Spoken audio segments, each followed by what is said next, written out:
여러분, 혹시 소변에 거품이 자주 생기거나 다리가 부풀어 오른 경험이 있으신가요? 그리고 밤에 피곤해서 잠을 자고 일어나도 여전히 몸이 무겁고 피곤한 느낌이 드시나요? 이 모든 증상들은 여러분의 신장이 건강하지 않다는 신호일 수 있습니다.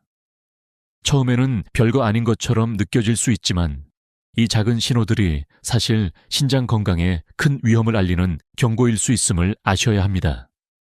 신장, 조용히 망가지는 장기 신장은 우리가 살아가는데 매우 중요한 역할을 합니다.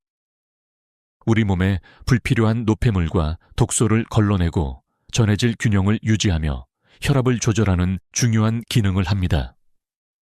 그런데 신장이 손상되기 시작하면 우리는 그 사실을 쉽게 알 수 없습니다. 신장 질환은 보통 증상이 거의 나타나지 않기 때문에 아무런 경고 없이 서서히 진행되곤 합니다. 그렇다면 왜 신장 질환은 그렇게 위험할까요? 신장은 그 역할이 중요한 만큼 그 기능이 제대로 되지 않으면 우리 몸에 큰 영향을 미치게 됩니다. 예를 들어, 신장이 제 역할을 하지 않으면 혈액 속에 쌓인 노폐물이 몸을 망가뜨리고 결국 여러 가지 합병증을 초래할 수 있습니다. 그래서 신장 건강을 지키는 첫 번째 중요한 단계는 바로 초기 경고 신호를 알아차리는 것입니다. 신장 건강을 위한 첫걸음. 증상 인식하기 소변에 거품이 생기거나 다리가 붓는 등 가벼운 증상들을 간과할 수 있습니다. 그러나 이런 증상들은 신장이 정상적으로 기능하지 않기 시작했다는 신호일 수 있습니다. 이러한 증상들을 조금 더 구체적으로 살펴보겠습니다. 1. 소변에 거품이 자주 생긴다. 소변에 거품이 자주 생긴다면 이는 단백뇨, 즉 단백질이 소변으로 배출되는 현상일 수 있습니다. 신장이 제대로 기능하지 않에 마르면 단백질을 걸러내지 못하고 그 결과 소변에 단백질이 남게 되어 거품이 생깁니다.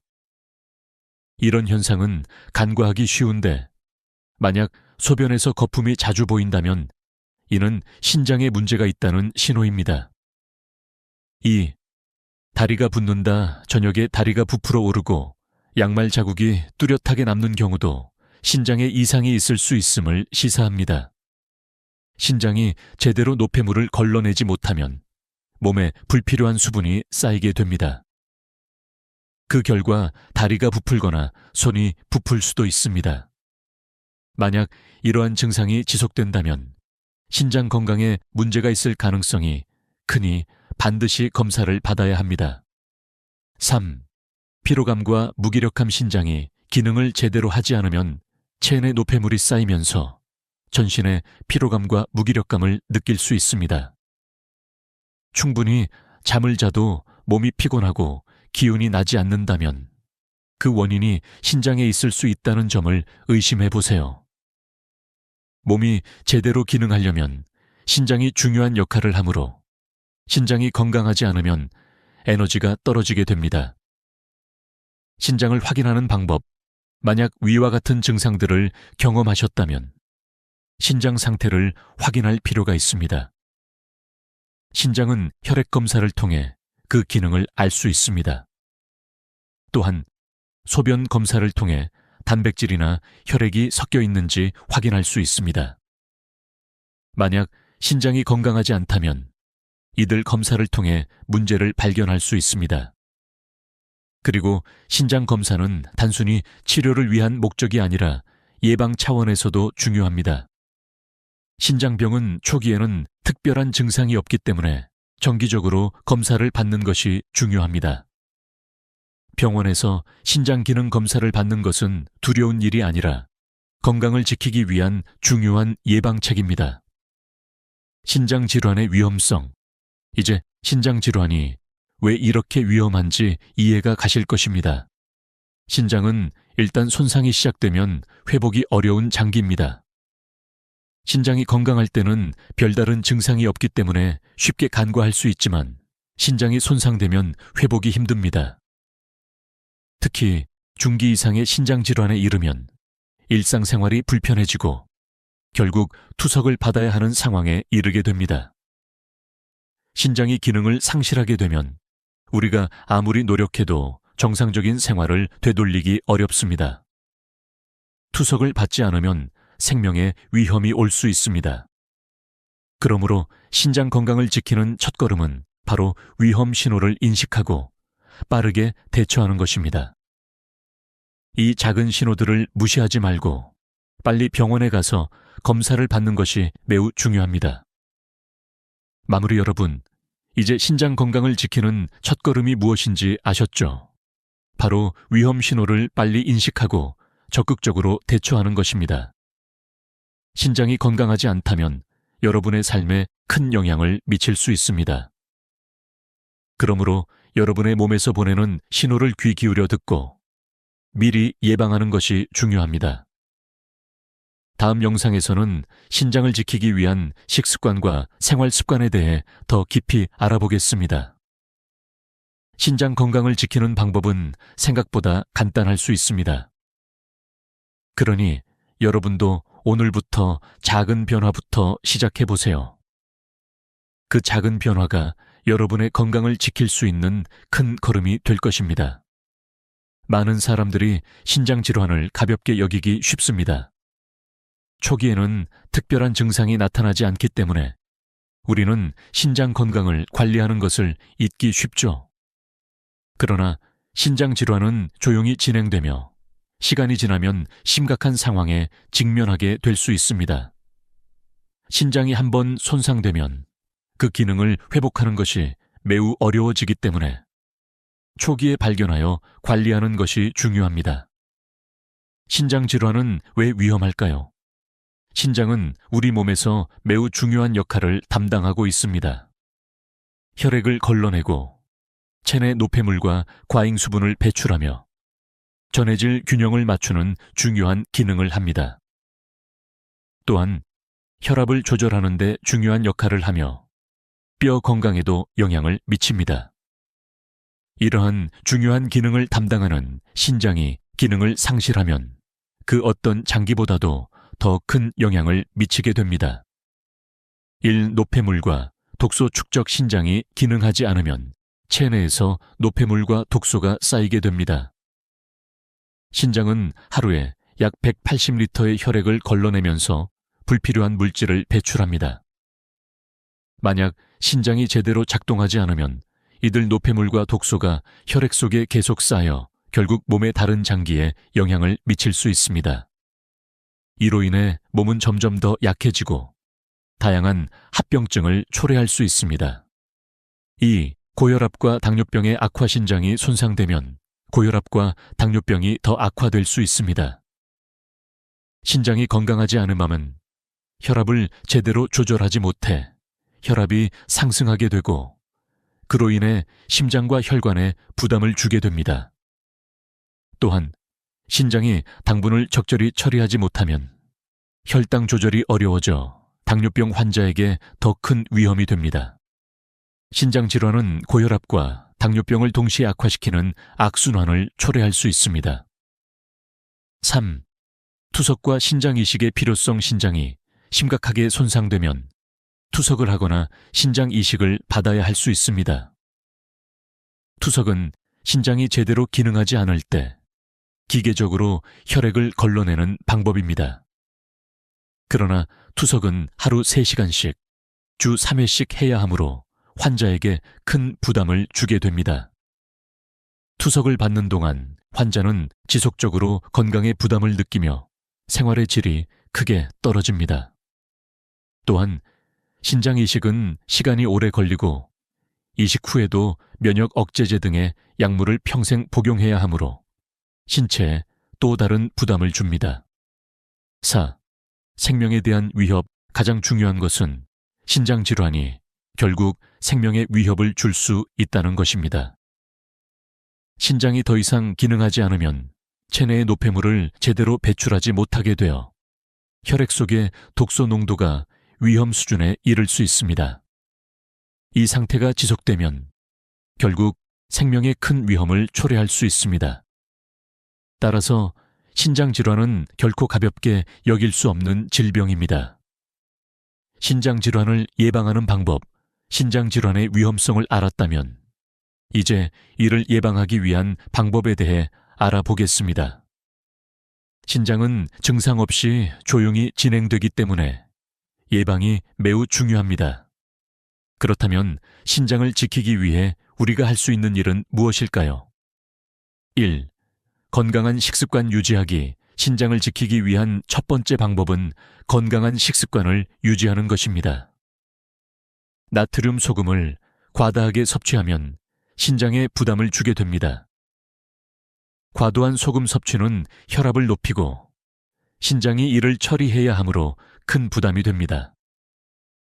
또한 단백질을 과다하게 섭취하는 것도 신장에 부담을 줄 수 있습니다. 과도한 단백질이 신장에서 걸러내야 할 물질이 되어 신장 기능을 저하시킬 수 있기 때문입니다. 2. 정기적인 건강 검진 받기. 신장 질환은 초기에는 별다른 증상이 없기 때문에 정기적인 건강 검진이 중요합니다. 특히 고혈압, 당뇨병 등의 질병이 있는 경우 신장 질환의 위험이 더욱 커지므로 신장 기능을 체크하는 검사를 정기적으로 받는 것이 필요합니다. 소변 검사와 혈액 검사를 통해 신장의 건강 상태를 파악할 수 있습니다. 3. 물 충분히 마시기. 신장은 체내의 노폐물을 배출하는 중요한 역할을 합니다. 이를 위해서는 물을 충분히 마셔야 합니다. 하루 2-8잔의 물을 꾸준히 마시면 신장이 원활하게 기능할 수 있습니다. 그러나 지나치게 많은 물을 마시는 것도 문제가 될 수 있으므로 적절한 수분 섭취가 중요합니다. 4. 적절한 운동하기. 규칙적인 운동은 신장 건강에 매우 중요합니다. 운동을 통해 체중을 조절하고 혈압을 관리하며 신체 전반의 건강을 유지할 수 있습니다. 또한 운동은 심장 건강에도 도움이 되므로 신장에 부담을 줄여주는 효과가 있습니다. 하루 30분 정도의 가벼운 운동은 신장 건강을 유지하는 데 도움이 됩니다. 5. 스트레스 관리하기. 스트레스는 신체에 많은 부정적인 영향을 미칩니다. 특히 만성적인 스트레스는 신장의 기능을 떨어뜨릴 수 있습니다. 따라서 스트레스를 관리하는 것이 중요합니다. 명상이나 요가, 걷기 등의 방법으로 스트레스를 해소하고 신장 건강을 지킬 수 있습니다. 마무리. 신장 질환은 증상 없이 진행되기 때문에 예방이 가장 중요합니다. 초기에 신장 건강을 체크하고 적절한 예방 조치를 취하는 것이 신장 질환을 예방하는 가장 좋은 방법입니다. 신장은 우리 몸에서 매우 중요한 역할을 하므로 이를 잘 지키는 것이 우리의 건강을 지키는 첫걸음입니다. 다음 영상에서는 신장 건강을 지키는 실질적인 식습관과 생활 습관에 대해 더욱 구체적으로 알아보겠습니다. 건강한 신장을 유지하는 방법을 함께 배우고 실천해 나가도록 합시다. 이번 섹션에서는 신장을 지키기 위해 중요한 식품들을 다루어 보겠습니다. 우리가 무엇을 먹는지는 신장 건강에 직접적인 영향을 미칩니다. 신장은 우리가 먹는 음식으로부터 오는 노폐물을 걸러내야 하므로 건강한 식습관을 유지하는 것이 매우 중요합니다. 다양한 연구에 따르면 특정 음식들은 신장 기능을 보호하는 데 도움이 됩니다. 여기서 소개할 3가지 음식은 신장 건강을 유지하는 데 중요한 역할을 하며 여러분의 식단에 적극적으로 포함시키는 것이 좋습니다. 1. 올리브 오일. 염증을 줄여주는 슈퍼푸드. 올리브 오일은 건강한 지방을 포함한 대표적인 식품으로 최근 몇 년간 건강에 관심 있는 사람들 사이에서 많은 인기를 얻었습니다. 그런데 이 올리브 오일이 단순히 맛을 더해주는 기름에 그치지 않고 신장 건강을 지키는 데도 중요한 역할을 한다는 사실 알고 계셨나요? 올리브 오일은 올레산과 폴리페놀이 풍부하게 포함되어 있습니다. 이 두 성분은 염증을 감소시키는 데 중요한 역할을 합니다. 왜냐하면 신장은 하루에 180리터나 되는 혈액을 걸러내면서 많은 염증에 노출되기 때문입니다. 신장 내부의 작은 혈관들이 염증에 취약하여 염증이 쌓이면 신장의 기능이 점점 약해집니다. 올리브 오일에 포함된 성분들이 이런 염증을 줄이는데 큰 도움이 됩니다. 사용법: 올리브 오일은 고온에서 조리할 경우 그 유익한 성분이 파괴될 수 있으므로 볶거나 튀기지 말고 샐러드에 뿌리거나 찐 채소 위에 올려 먹는 것이 좋습니다. 올리브 오일을 생으로 섭취할 때 그 효과를 최대화할 수 있습니다. 하루에 한두 스푼 정도 꾸준히 섭취하면 신장 건강을 지키는 데 도움이 될 것입니다. 주의사항: 올리브 오일을 선택할 때 반드시 엑스트라 버진 제품을 고르세요. 엑스트라 버진 올리브 오일은 가장 순수하고 영양소가 풍부한 제품입니다. 또한 올리브 오일은 빛에 약하므로 어두운 색의 유리병에 보관하는 것이 좋습니다. 2. 브로콜리. 강력한 항산화제로 신장보호 브로콜리는 많은 사람들이 잘 알고 있는 항산화 식품입니다. 브로콜리에는 설포라판이라는 성분이 풍부하게 들어 있습니다. 이 성분은 강력한 항산화제 역할을 하여 신장에서 발생하는 활성산소를 제거하는 데 중요한 역할을 합니다. 활성산소가 많아지면 세포가 손상되며 신장의 기능을 떨어뜨리는 원인이 될 수 있습니다. 브로콜리를 잘게 썰고 찜으로 조리하는 것이 좋습니다. 찜을 하면 설포라판 성분이 파괴되지 않고 흡수율이 높아지기 때문입니다. 또한 브로콜리를 식초에 담그고 씻은 후 1~2분 정도 기다린 후 자르는 것이 설포라판의 생성을 극대화할 수 있습니다. 이렇게 준비된 브로콜리는 다른 건강한 식품들과 함께 먹으면 더 좋은 효과를 볼 수 있습니다. 주의사항: 만약 신장 기능이 이미 약해졌다면 브로콜리에 포함된 칼륨이 체내에 축적될 수 있으므로 일주일에 다 3회 정도로 섭취량을 조절하는 것이 좋습니다.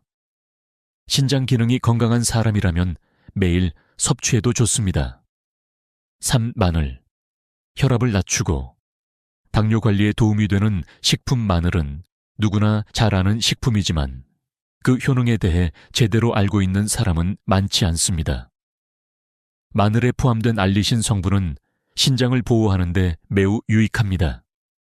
알리신은 혈압을 낮추는 효과가 있으며 당뇨병 관리에도 중요한 역할을 합니다. 고혈압과 당뇨병은 신장에 매우 큰 부담을 주는 주요 원인입니다. 따라서 신장을 지키기 위해서는 혈압과 혈당을 잘 관리하는 것이 중요합니다. 알리신은 생마늘을 다진 후 5분 정도 기다리면 생성됩니다.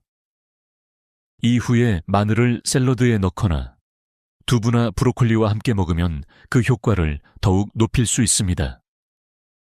마늘을 생으로 섭취하는 것이 가장 효과적이지만 너무 많이 섭취하면 위장에 부담을 줄 수 있으니 적당량을 섭취하는 것이 좋습니다. 주의사항: 마늘을 많이 먹으면 속이 쓰릴 수 있고 혈액을 묽게 만드는 효과가 있어 혈액 희석제를 복용하는 사람은 조심해야 합니다. 이런 사람들은 의사와 상담 후 섭취하는 것이 안전합니다. 식품의 중요성. 신장 보호와 노화 예방 앞서 소개한 올리브 오일, 브로콜리, 마늘은 단순히 신장 건강을 보호하는 데 그치지 않습니다. 이들 식품은 노화 방지에도 큰 도움을 줄 수 있습니다. 신장은 노화가 진행되면서 그 기능이 점차 약해지기 때문에 건강한 식단을 통해 신장 기능을 유지하는 것이 중요합니다. 이들 식품에 포함된 항산화 성분과 영양소들은 신장의 기능을 지원하고 그 노화를 늦추는 역할을 합니다. 또한 신장 기능이 약해졌을 때 발생할 수 있는 심혈관 질환, 당뇨병, 고혈압 등의 합병증을 예방하는 데도 도움이 됩니다. 꾸준히 이러한 식품들을 섭취함으로써 신장을 보호하고 다른 질병을 예방할 수 있습니다. 마무리 여러분, 이제 신장을 보호하는 주요 식품들에 대해 알게 되셨죠? 올리브 오일, 브로콜리, 마늘은 단순히 맛있고 건강에 좋은 식품들만이 아니라 신장을 보호하고 전반적인 건강을 지키는 데 중요한 역할을 합니다. 이제 여러분도 이 식품들을 꾸준히 식단에 포함시켜 신장 건강을 지키는 데 도움을 줄 수 있습니다. 기억하세요. 신장은 우리 몸에서 매우 중요한 역할을 하기 때문에 이를 지키는 것이 여러분의 건강을 지키는 첫걸음입니다.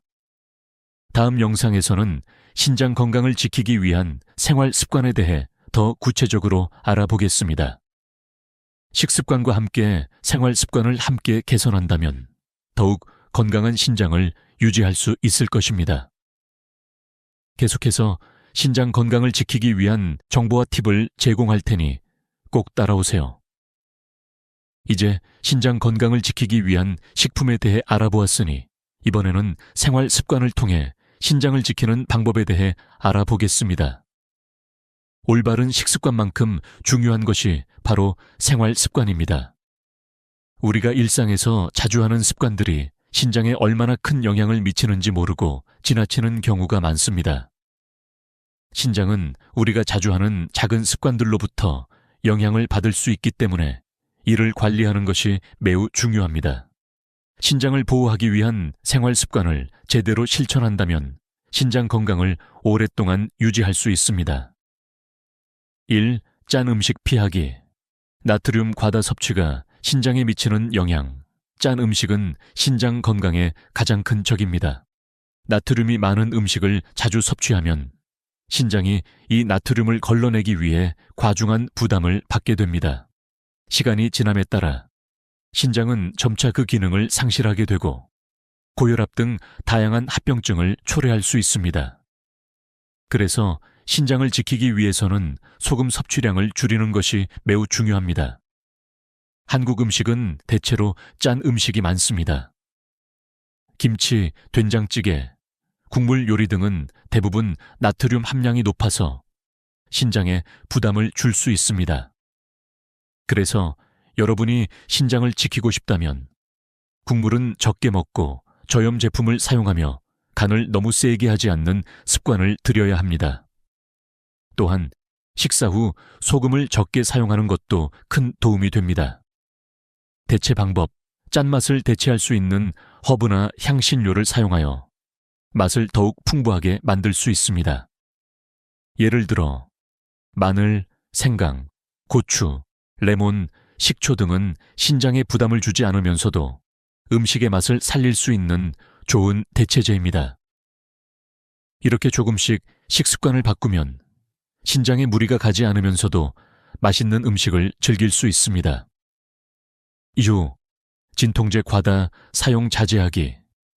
신장에 미치는 부정적인 영향. 많은 사람들이 통증을 완화하기 위해 진통제를 자주 복용합니다. 그러나 진통제를 자주 먹는 것은 신장에 매우 해롭습니다. 특히 이부프로펜이나 아스피린 같은 비스테로이드성 한겸증제 NSAIDs는 신장에 큰 부담을 줄 수 있습니다. 이러한 약물은 신장 혈류를 줄이고 신장세포에 직접적인 손상을 줄 수 있기 때문에 불필요하게 자주 복용하는 것은 매우 위험합니다. 대체 방법, 통증이 있을 때 가능하면 진통제를 자주 복용하기보다는 자연적인 방법으로 통증을 완화하는 방법을 찾아보는 것이 좋습니다. 예를 들어 온찜질, 마사지, 스트레칭 등을 통해 통증을 완화할 수 있습니다. 진통제를 꼭 먹어야 할 상황이라면 의사와 상의 후에 적절한 약을 처방받는 것이 중요합니다. 3.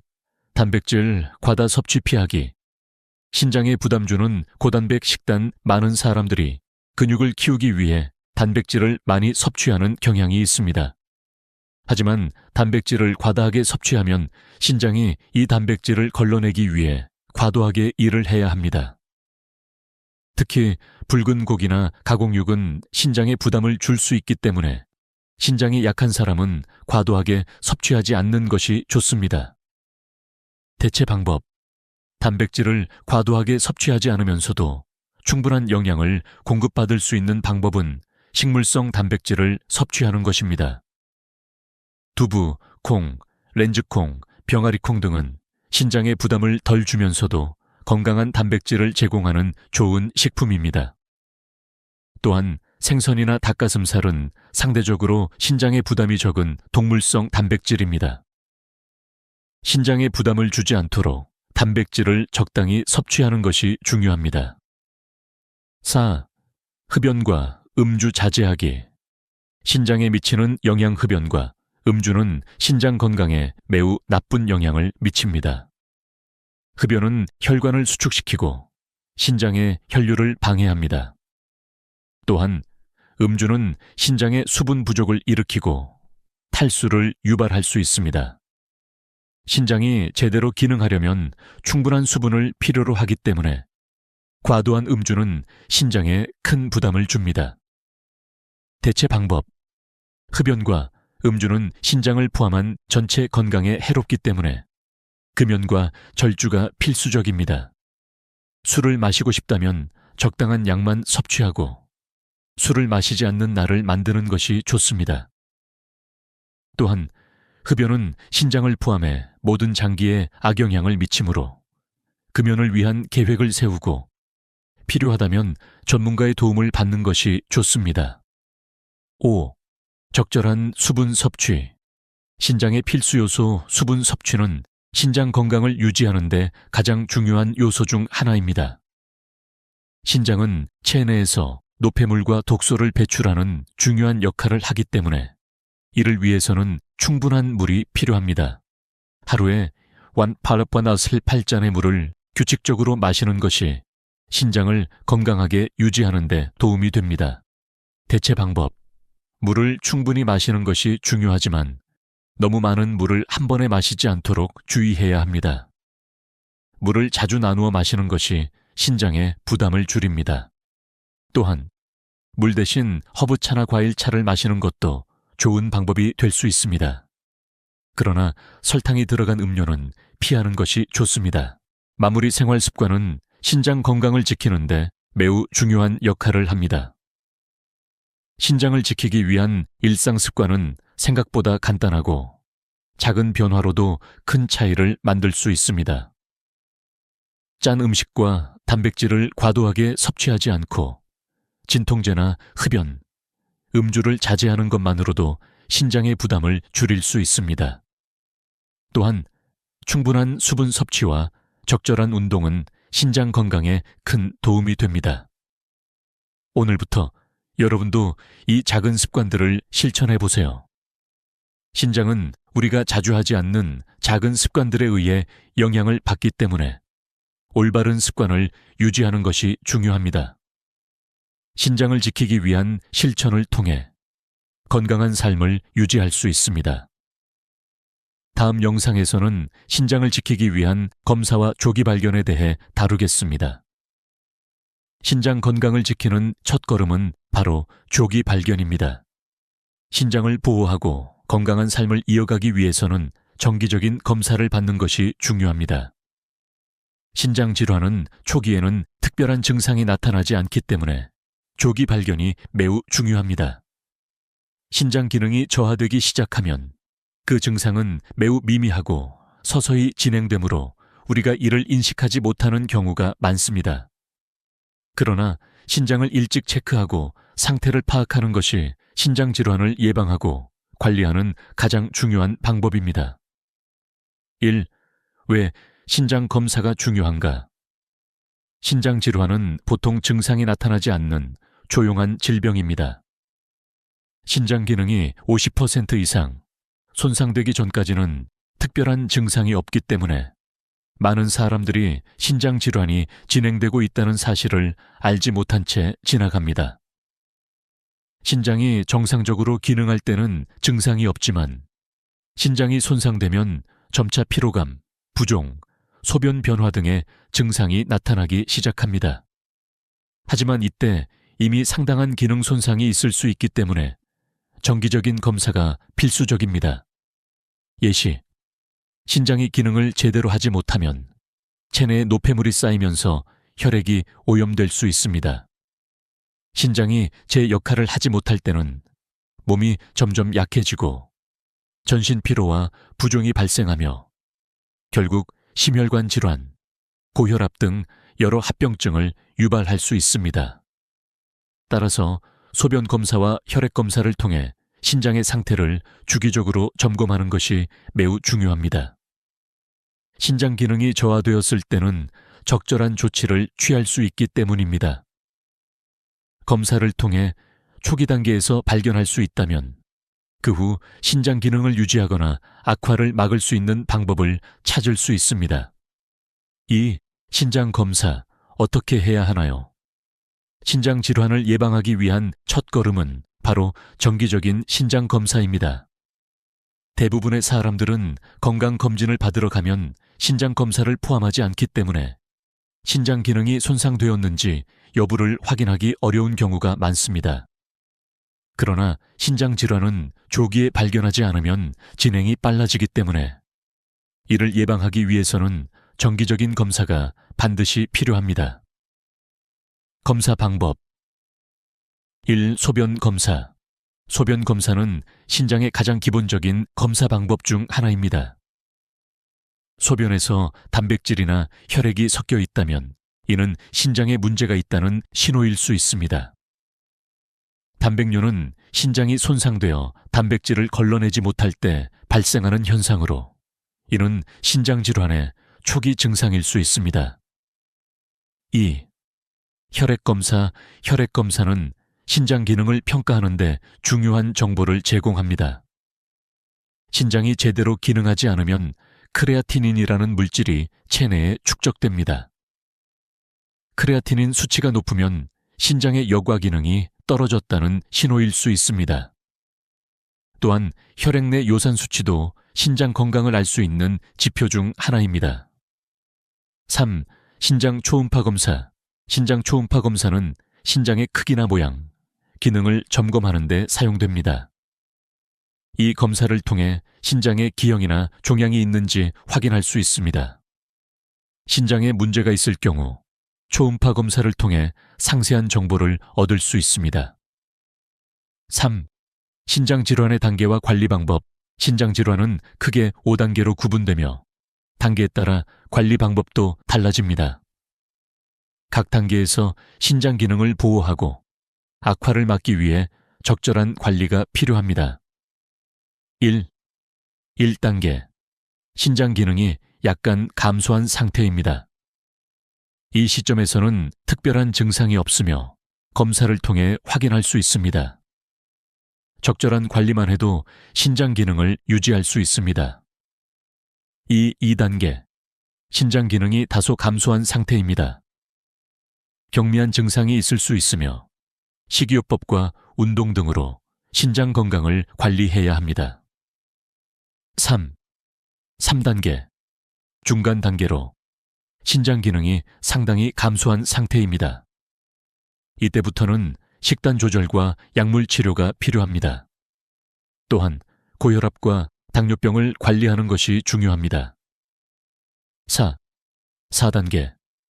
신장 기능이 거의 손상된 상태입니다. 투석을 고려할 수 있는 단계로 적절한 치료와 병원 관리가 필요합니다. 신장 이식에 대한 준비도 시작해야 할 수 있습니다. 5단계. 말기 신장 질환으로 신장이 더 이상 기능하지 않게 됩니다. 이 시점에서는 투석이나 신장 이식이 필요합니다. 이러한 단계별로 신장을 관리하는 방법은 달라지므로 정기적인 검사를 통해 신장의 상태를 체크하고 필요할 때 적절한 치료를 받는 것이 중요합니다. 4. 자가 진단 체크리스트. 신장 질환을 예방하려면 정기적인 검사 외에도 자가 진단을 통해 신장 상태를 체크할 수 있습니다. 다음과 같은 증상이 있다면 신장 기능이 저하되고 있을 가능성이 있으므로 즉시 검사를 받아야 합니다. 1. 소변에 거품이 자주 생기거나 혈뇨가 있다. 2. 아침마다 얼굴이나 발목이 붓는다. 3. 피로감이 지속되며 충분히 휴식을 취해도 개선되지 않는다. 4. 고혈압이나 당뇨병을 앓고 있다. 5. 진통제를 자주 복용한다. 6. 짠 음식과 고단백 음식을 자주 섭취한다. 위의 증상 중 2가지 이상이 해당된다면 신장 기능이 떨어지고 있을 가능성이 있습니다. 이 경우에는 즉시 병원에서 검사를 받아 신장 상태를 확인하는 것이 필요합니다. 5. 검사 후 신장관리 방법 검사를 통해 신장 질환이 발견되었다면 신장 기능을 보존하기 위해 식습관 개선, 약물 치료, 생활 습관 조정 등이 필요합니다. 검사를 통해 신장 질환의 초기 증상을 발견했다면 이를 적극적으로 관리하여 신장 기능의 저하를 막을 수 있습니다. 마무리 신장은 우리가 자주 인식하지 못하는 중요한 장기입니다. 하지만 신장 건강을 지키기 위해서는 정기적인 검사와 적절한 치료가 필요합니다. 신장 질환은 초기 증상이 거의 없다는 특성을 가지고 있기 때문에 이를 조기에 발견하고 관리하는 것이 매우 중요합니다. 여러분도 오늘부터 신장 건강을 체크하고 정기적인 검사를 통해 건강을 지켜나가시길 바랍니다. 신장 질환은 예방이 가능하며 관리만 잘하면 건강한 신장을 오랫동안 유지할 수 있습니다.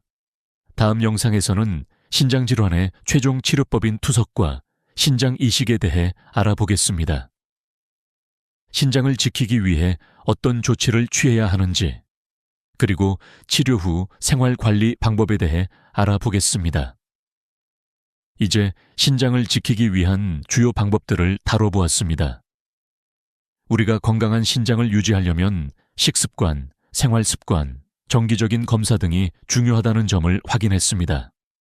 하지만 마지막으로 한 가지 더 중요한 점은 신장 질환을 관리하는 마음가짐입니다. 신장은 우리가 쉽게 인식하지 못하는 조용한 장기입니다. 신장이 손상되기 시작하면 그 영향은 전신에 퍼져나가며 우리 삶의 질에 큰 영향을 미칠 수 있습니다. 그래서 신장을 지키기 위해서는 일상적인 실천과 마음가짐이 매우 중요합니다. 이번 섹션에서는 신장을 지키는 마지막 조언을 드리고자 합니다. 이를 통해 신장 건강을 장기적으로 유지하고 만약 신장 질환이 이미 시작되었더라도 이를 잘 관리하는 방법에 대해 알아보겠습니다. 1. 작은 습관들이 신장을 지킨다. 신장을 지키는 가장 중요한 방법은 바로 작은 습관들입니다. 신장을 보호하는 데 있어서 큰 변화가 필요하지는 않습니다. 오히려 작은 습관들이 쌓여서 신장을 건강하게 유지하는 데 중요한 역할을 합니다. 하루에 소금 한 스푼을 덜 넣거나 물을 조금 더 마시거나 엘리베이터 대신 계단을 오르는 것처럼 간단한 변화들이 신장을 지킬 수 있습니다. 예시, 매일 한두 스푼의 올리브 오일을 섭취하거나 하루 값 8잔의 물을 마시는 것, 그리고 짠 음식을 줄이는 것처럼 실천할 수 있는 작은 습관들이 신장 건강을 지킬 수 있습니다. 이러한 습관을 하루하루 실천하면 신장을 보호할 수 있는 강력한 힘이 됩니다. B. 스트레스 관리. 신장의 또 다른 적 많은 사람들이 스트레스가 건강에 미치는 영향을 간과합니다. 하지만 스트레스는 신장에 매우 큰 영향을 미칩니다. 스트레스는 신체의 여러 시스템에 부담을 주며 고혈압과 같은 신장에 악영향을 미치는 질환을 유발할 수 있습니다. 또한 스트레스가 지속되면 호르몬 불균형이 생기고 이는 신장 기능에 악영향을 미칠 수 있습니다. 스트레스 관리 방법. 스트레스를 해소하는 방법은 여러 가지가 있습니다. 명상, 요가, 산책, 호흡 운동 등을 통해 스트레스를 관리할 수 있습니다. 하루 10분이라도 자신만의 시간을 가져 스트레스를 풀어보세요. 스트레스를 줄이면 신장 건강을 지킬 수 있을 뿐만 아니라 전반적인 건강에도 도움이 됩니다. 3. 정기적인 운동. 신장 건강과 체력 유지 운동은 신장 건강을 지키는 데 중요한 역할을 합니다. 운동을 통해 혈압을 조절하고 체중을 관리할 수 있으며 혈액순환을 개선하여 신장에 전달되는 산소와 영양소의 공급을 원활하게 합니다. 또한 운동은 당뇨병과 심장병 예방에도 도움이 되기 때문에 신장 질환의 위험을 줄이는 데 매우 효과적입니다. 운동 팁. 신장에 부담을 주지 않는 운동을 추천합니다. 가벼운 걷기, 자전거 타기, 수영 등은 신장을 지키면서 체력을 기를 수 있는 좋은 운동입니다. 하루 30분에서 1시간 정도의 꾸준한 운동을 통해 건강한 신장을 유지할 수 있습니다. 4. 올바른 체중 유지. 신장의 부담 줄이기, 체중 관리는 신장 건강을 유지하는 데 매우 중요합니다. 과체중은 고혈압, 당뇨병, 심장병 등을 유발할 수 있으며 이는 신장에 큰 부담을 주게 됩니다. 또한 비만은 신장에 추가적인 스트레스를 가하고 신장의 기능을 떨어뜨릴 수 있습니다. 따라서 건강한 체중을 유지하는 것이 신장 건강을 지키는 데 도움이 됩니다. 체중 관리 팁. 체중을 건강하게 관리하기 위해서는 균형 잡힌 식단과 규칙적인 운동이 필요합니다. 적절한 체중을 유지하는 것만으로도 신장에 가해지는 부담을 줄일 수 있습니다. 또한 정기적으로 체중을 측정하고 체중 변화를 체크하면서 관리하는 것이 중요합니다. 5. 건강한 식습관 유지. 신장의 건강을 위한 필수 요소 식습관은 신장 건강에 가장 큰 영향을 미치는 요소입니다. 이미 앞서 말한 것처럼 짠 음식이나 과도한 단백질 섭취는 신장에 부담을 줄 수 있습니다. 또한 고지방이나 고당분 음식을 과다하게 섭취하는 것도 신장 건강에 좋지 않습니다. 건강한 신장을 위해서는 균형 잡힌 식단을 유지하는 것이 중요합니다. 건강한 식단 팁. 식단에 과일과 채소를 충분히 포함시키고 저염식 식사를 하세요. 식물성 단백질을 섭취하며 붉은 고기나 가공육은 적당히 섭취하는 것이 좋습니다. 또한 불포화 지방이 포함된 올리브 오일과 아보카도, 견과류 등을 통해 건강한 지방을 섭취하는 것이 좋습니다. 6. 가족과 친구들과 함께하는 건강관리, 신장 건강을 지키는 것은 혼자만의 노력이 아닙니다. 가족이나 친구들과 함께 건강을 관리하면 더욱 효율적으로 신장 건강을 지킬 수 있습니다. 가족과 함께 건강한 식사를 준비하고 운동을 함께하면 더욱 좋은 결과를 얻을 수 있습니다. 또한 신장 질환에 대한 정보를 서로 공유하고 서로가 서로의 건강을 체크하는 습관을 들이면 신장 건강을 유지하는 데 큰 도움이 될 것입니다. 마무리 여러분, 신장 건강을 지키는 것은 여러분의 일상에서 작은 습관을 변화시키는 것에서 시작됩니다. 식습관, 운동, 스트레스 관리 등 모두 신장을 보호하는 데 중요한 역할을 합니다. 신장 질환은 초기에는 증상이 거의 없지만 이를 조기에 발견하고 관리하면 충분히 예방하고 치료할 수 있습니다. 신장 건강을 지키는 것은 평생 건강을 유지하는 첫 걸음입니다. 이제 여러분도 신장 건강을 지키기 위한 작은 실천을 시작해 보세요. 신장 건강을 위한 첫 걸음을 뗀다면 앞으로 더 건강하고 활기찬 삶을 살아갈 수 있습니다. 다음 영상에서는 신장 건강을 지키기 위한 투석과 신장 이식 후 관리에 대해 다루겠습니다. 투석이나 신장 이식을 고려하고 있는 분들을 위해 치료 후 관리법과 생활 습관을 소개할 예정입니다. 구독과 좋아요를 눌러주세요. 더 많은 건강 정보를 공유하겠습니다. 오늘 우리가 살펴볼 주제는 바로 여러분의 뇌 건강을 지키는 중요한 습관에 관한 것입니다. 많은 분들이 걷기가 좋은 운동이라고 생각하시죠. 특히 나이가 들수록 걷는 것은 무릎에도 부담이 적고 심장에도 무리가 가지 않아 건강에 매우 유익한 운동입니다. 그래서 아침마다 걷기 운동을 꾸준히 하시는 분들이 많습니다. 그런데 여기서 중요한 점은 언제 걷느냐입니다. 사실 걷는 시간이 잘못되면 오히려 뇌에 해를 끼칠 수 있다는 사실 알고 계셨나요? 아침에 일어나서 바로 걷기 시작하는 습관이 오히려 뇌에 좋지 않다는 연구 결과가 있습니다. 왜 그럴까요? 우리가 자는 동안 뇌는 중요한 회복 작업을 합니다. 이때 뇌세포는 스스로 청소를 하고 하루 동안 쌓인 노폐물을 처리하는데 이러한 과정은 깊은 잠을 자는 동안에 이루어집니다. 그러나 우리가 너무 일찍 일어나서 걷기 시작하면 뇌가 충분히 회복할 시간 없이 혈류가 급격히 변화하게 되며 이는 뇌에 추가적인 부담을 줄 수 있습니다. 특히 고혈압이나 당뇨가 있는 분들은 혈압의 변화에 민감하기 때문에 더 큰 위험에 노출될 수 있습니다. 그렇다면 걷는 시간대에 따라 뇌가 어떻게 영향을 받는지 그리고 올바른 걷기 시간은 언제인지에 대해 좀 더 구체적으로 알아보겠습니다. 걷기는 단순한 운동이 아닙니다. 여러분의 뇌 건강과 밀접하게 연결되어 있는 중요한 활동입니다.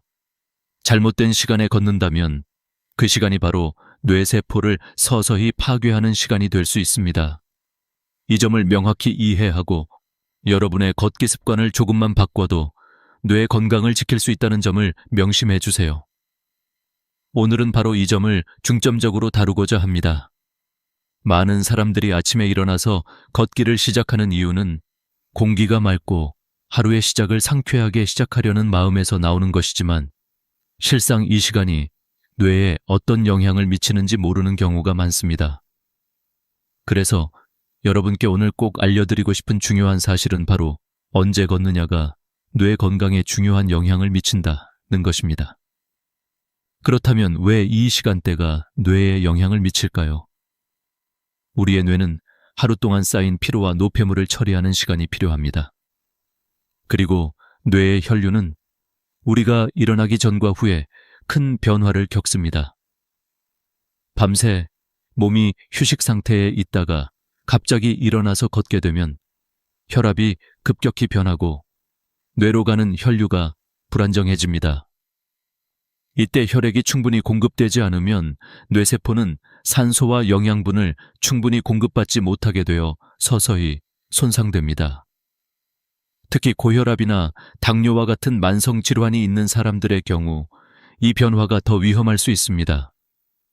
혈압이 갑자기 오르거나 떨어지면서 뇌혈관에 큰 부담을 주게 되고 이로 인해 뇌졸중이나 심각한 뇌질환을 유발할 수 있습니다. 그래서 오늘 이 영상에서 중요한 포인트는 여러분이 걷는 시간대가 단순히 운동 효과만을 결정하는 것이 아니라 여러분의 뇌 건강을 지키는 데 있어서 매우 중요한 역할을 한다는 점입니다. 우리가 아침 일찍 걸을 때 그 시간에 무엇이 일어나는지 그리고 뇌와 몸에 미치는 영향을 분명히 알고 있어야 합니다.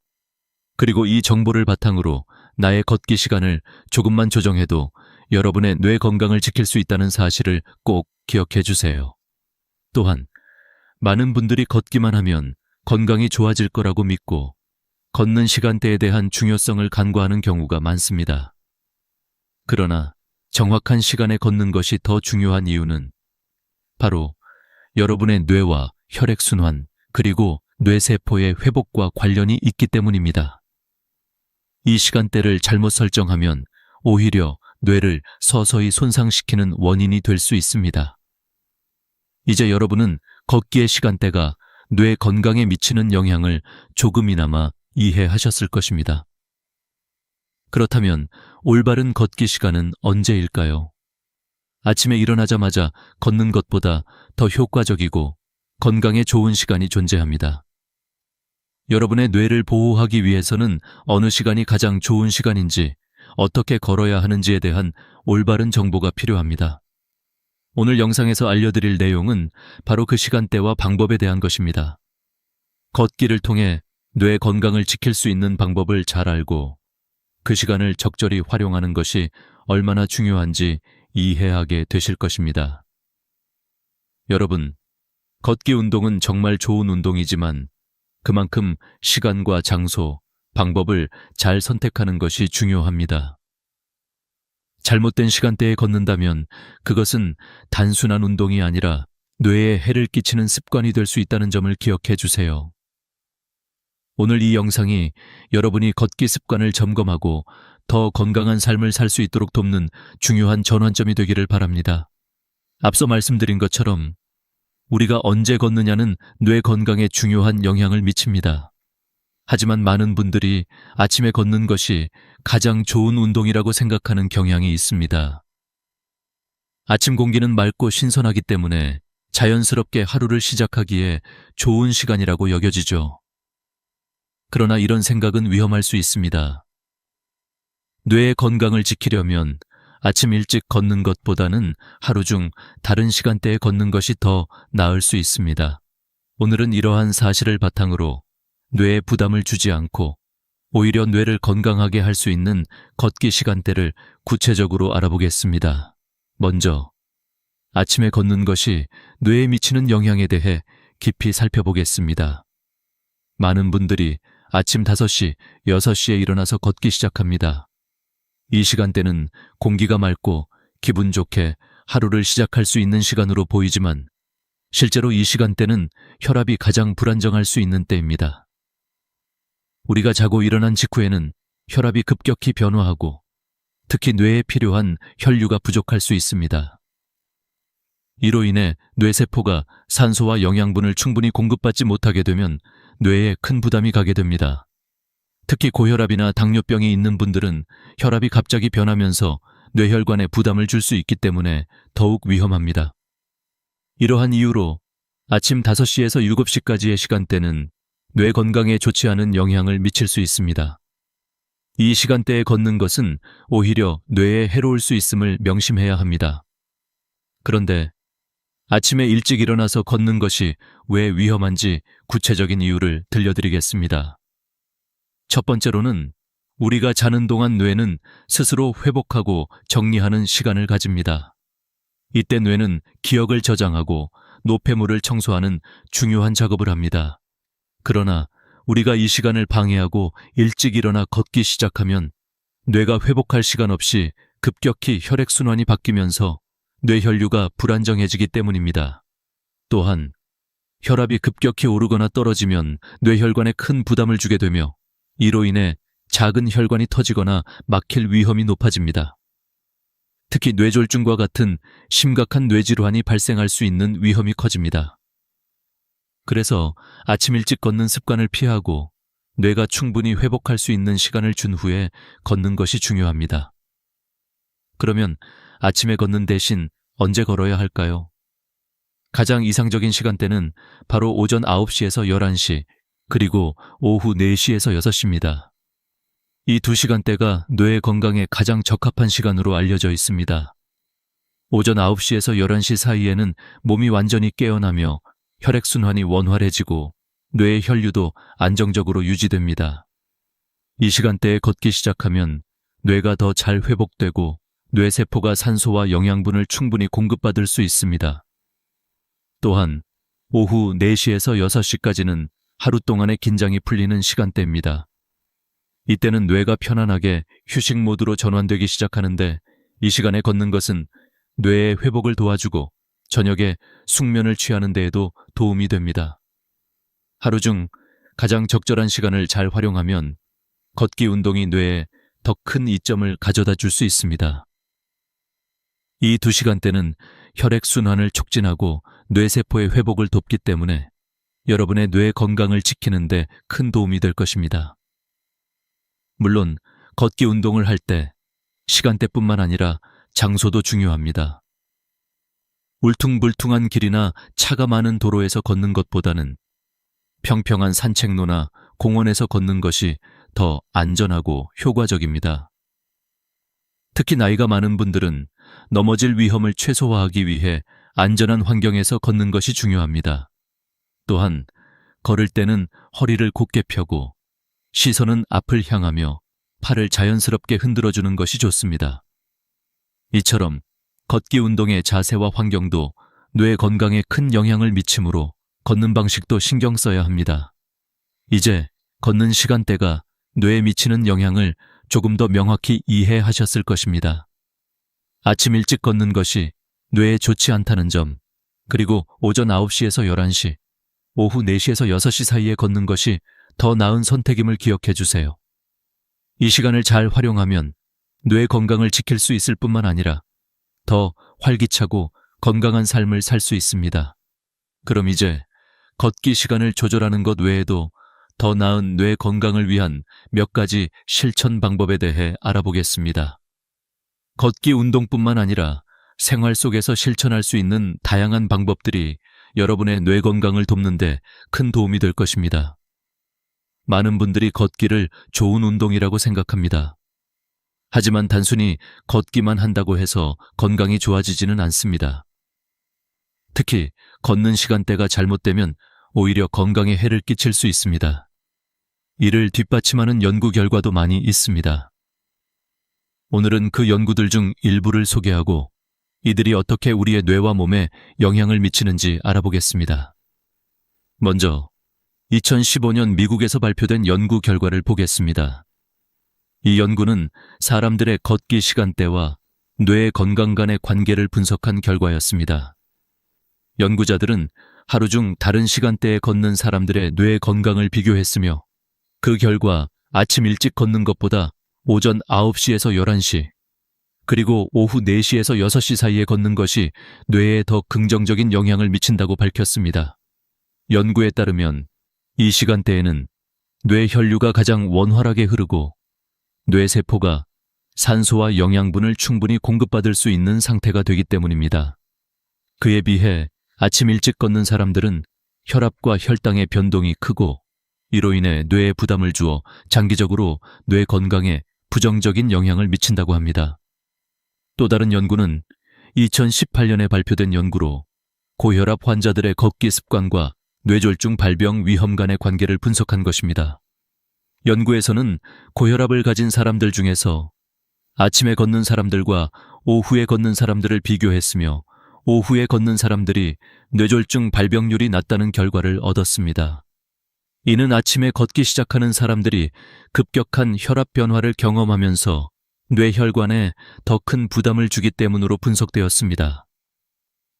반면 오후에 걷는 사람들은 혈압이 상대적으로 안정적이고 혈류가 원활하게 유지되므로 뇌에 가해지는 부담이 적었습니다.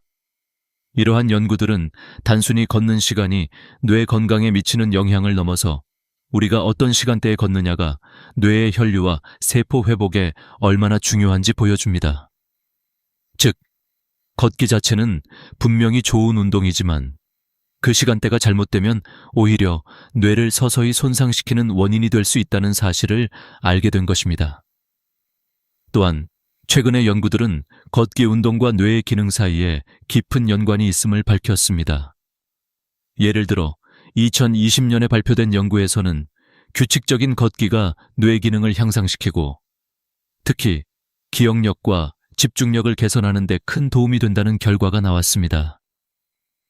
이 연구에서는 걷기 운동을 매일 30분 이상 지속한 사람들의 뇌에서 신경 가소성이 증가하고 이는 뇌가 새로운 정보를 처리하고 저장하는 능력이 개선되었음을 나타냈습니다. 또한 걷기 운동이 뇌의 노화를 늦추고 치매와 같은 신경퇴행성 질환의 위험을 낮출 수 있다는 사실도 확인되었습니다. 그럼에도 불구하고 잘못된 시간에 걷는 습관이 지속될 경우 그 혜택을 충분히 누리지 못할 수 있습니다. 즉, 아침 일찍 걷는 것과 같은 부정적인 시간대에 걷는 것은 뇌에 부정적인 영향을 미칠 뿐만 아니라 오히려 그 장기적인 효과가 상쇄될 수 있다는 점을 명심해야 합니다. 또한 시간이 잘못되면 단기적인 피로감이나 어지러움, 두통 등이 발생할 수 있으며 이러한 증상들은 뇌와 신경계에 부담을 주고 결국 뇌 기능에 영향을 미칠 수 있습니다. 예를 들어 아침에 공복 상태에서 걷기를 시작하면 혈당이 급격히 변하면서 뇌가 필요한 에너지를 충분히 공급받지 못하게 됩니다. 이로 인해 뇌세포가 제대로 기능하지 못하고 장기적으로는 뇌의 노화가 가속화될 수 있습니다. 그렇다면 이 모든 연구들을 바탕으로 우리는 어떤 교훈을 얻을 수 있을까요? 첫째, 걷기는 분명히 좋은 운동이지만 그 시간을 잘 조절해야 한다는 것입니다. 아침 일찍 걷는 것보다는 오전 9시에서 11시, 그리고 오후 4시에서 6시 사이에 걷는 것이 뇌 건강에 더 좋다는 점을 명심해야 합니다. 둘째, 걷기 운동은 뇌의 혈류와 세포 회복에 중요한 영향을 미친다는 사실을 알게 되었습니다. 따라서 걷는 시간을 잘 조절하고 올바른 시간에 걷는 것만으로도 뇌 건강을 크게 개선할 수 있다는 점을 기억해야 합니다. 마지막으로 이러한 연구들은 우리가 걷기뿐만 아니라 일상생활에서 건강을 유지하는 데 필요한 다양한 습관들을 조정해야 한다는 교훈을 줍니다. 특히 나이가 들수록 우리는 더 많은 주의를 기울여야 하며 작은 변화가 큰 건강상의 차이를 만들어낼 수 있음을 깨닫게 됩니다. 걷기는 단순히 건강에 좋은 운동이 아닙니다. 그것은 뇌 건강과도 깊은 연관이 있으며 잘못된 방법으로 걷는다면 오히려 뇌에 해를 끼칠 수 있습니다. 걷기를 통해 뇌를 보호하고 뇌 기능을 개선하려면 몇 가지 중요한 요소를 고려해야 합니다. 올바른 시간대에 올바른 자세로 그리고 올바른 환경에서 걷는 것이 뇌 건강을 지키는 데 중요한 역할을 합니다. 1. 적절한 시간에 걷기. 앞서 말씀드린 것처럼 걷기 운동은 그 시간을 잘 선택해야 효과를 극대화할 수 있습니다. 아침에 일찍 걷는 것이 좋다고 생각할 수도 있지만 사실 아침 일찍 걷는 습관은 뇌 건강에 해로울 수 있습니다. 뇌는 우리가 잠을 자는 동안 회복 작업을 하며 이때 뇌세포가 스스로 청소하고 기억을 정리하는 중요한 시간입니다. 이 시간이 충분히 주어지지 않으면 걷기 시작할 때 혈압이 급격히 변하거나 뇌혈류가 불안정해질 수 있습니다. 특히 고혈압이 있는 분들은 아침 일찍 걷는 것에 더욱 주의해야 합니다. 따라서 아침 9시에서 11시 그리고 오후 4시에서 6시 사이가 가장 적합한 시간대입니다. 이때는 몸이 완전히 깨어나고 혈액순환이 안정적이어서 뇌는 최적의 상태에서 산소와 영양분을 공급받을 수 있습니다. 이 시간을 잘 활용하면 뇌 기능을 촉진하고 기억력과 집중력 향상에 도움을 줄 수 있습니다. 2. 안전한 환경에서 걷기. 걷는 환경도 매우 중요합니다. 잘못된 장소에서 걷는다면 넘어지거나 사고를 당할 위험이 커질 수 있습니다. 특히 고령자분들은 균형 감각이 떨어져 있기 때문에 안전한 환경에서 걷는 것이 매우 중요합니다. 울퉁불퉁한 길이나 차량이 많이 다니는 도로에서 걷는 것은 피해야 합니다. 대신 평평한 산책로나 차가 없는 공원에서 걷는 것이 더 안전합니다. 이러한 장소는 사고를 예방할 수 있을 뿐만 아니라 보다 편안하게 걸을 수 있는 환경을 제공합니다. 또한 걷기 전에 주변을 잘 살펴보고 바닥에 장애물이 없는지 확인하는 것도 좋은 습관입니다. 3. 올바른 자세와 적절한 속도. 걷는 자세가 잘못되면 몸에 불필요한 부담을 줄 수 있습니다. 특히 잘못된 자세로 걷게 되면 허리나 무릎, 발목 등에 무리가 가게 되어 장기적으로 건강에 악영향을 미칠 수 있습니다. 올바른 자세. 걷는 동안에는 항상 허리를 곧게 펴고 어깨와 목도 자연스럽게 편안하게 유지해야 합니다. 머리를 낮추지 않고 시선을 앞으로 향하게 하세요. 발은 자연스럽게 흔들리며 몸에 힘이 들어가지 않도록 해야 합니다. 이러한 자세는 몸의 균형을 유지하고 걷는 동안 뇌에 필요한 산소와 영양분이 잘 전달되도록 도와줍니다. 적절한 속도. 걷는 속도 역시 중요합니다. 너무 빠르게 걷거나 너무 느리게 걷는 것은 모두 피해야 합니다. 이상적인 속도는 약간 숨이 차지만 대화가 가능한 정도입니다. 이렇게 걷는 속도는 뇌에 산소와 영양분을 잘 공급할 수 있도록 하며 너무 빨리 걷는 것을 피해야 합니다. 지나치게 빠른 속도로 걷다 보면 오히려 뇌가 산소 부족 상태에 놓일 수 있습니다. 4. 준비 운동의 중요성. 걷기를 시작하기 전에 가벼운 준비 운동을 하는 것이 중요합니다. 준비 운동은 근육을 풀어주고 몸을 워밍업하여 갑작스러운 부상을 예방하는 데 도움이 됩니다. 간단한 스트레칭이나 가벼운 목 돌리기, 어깨 돌리기 등을 통해 몸을 충분히 풀어주세요. 특히 목, 어깨, 팔꿈치, 발목 등 주요 관절을 부드럽게 움직여주는 것이 좋습니다.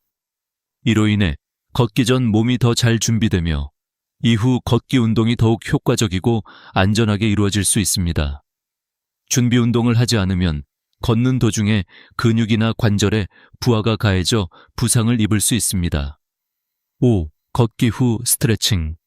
걷기를 마친 후에는 스트레칭을 통해 몸을 이완시키는 것이 필요합니다.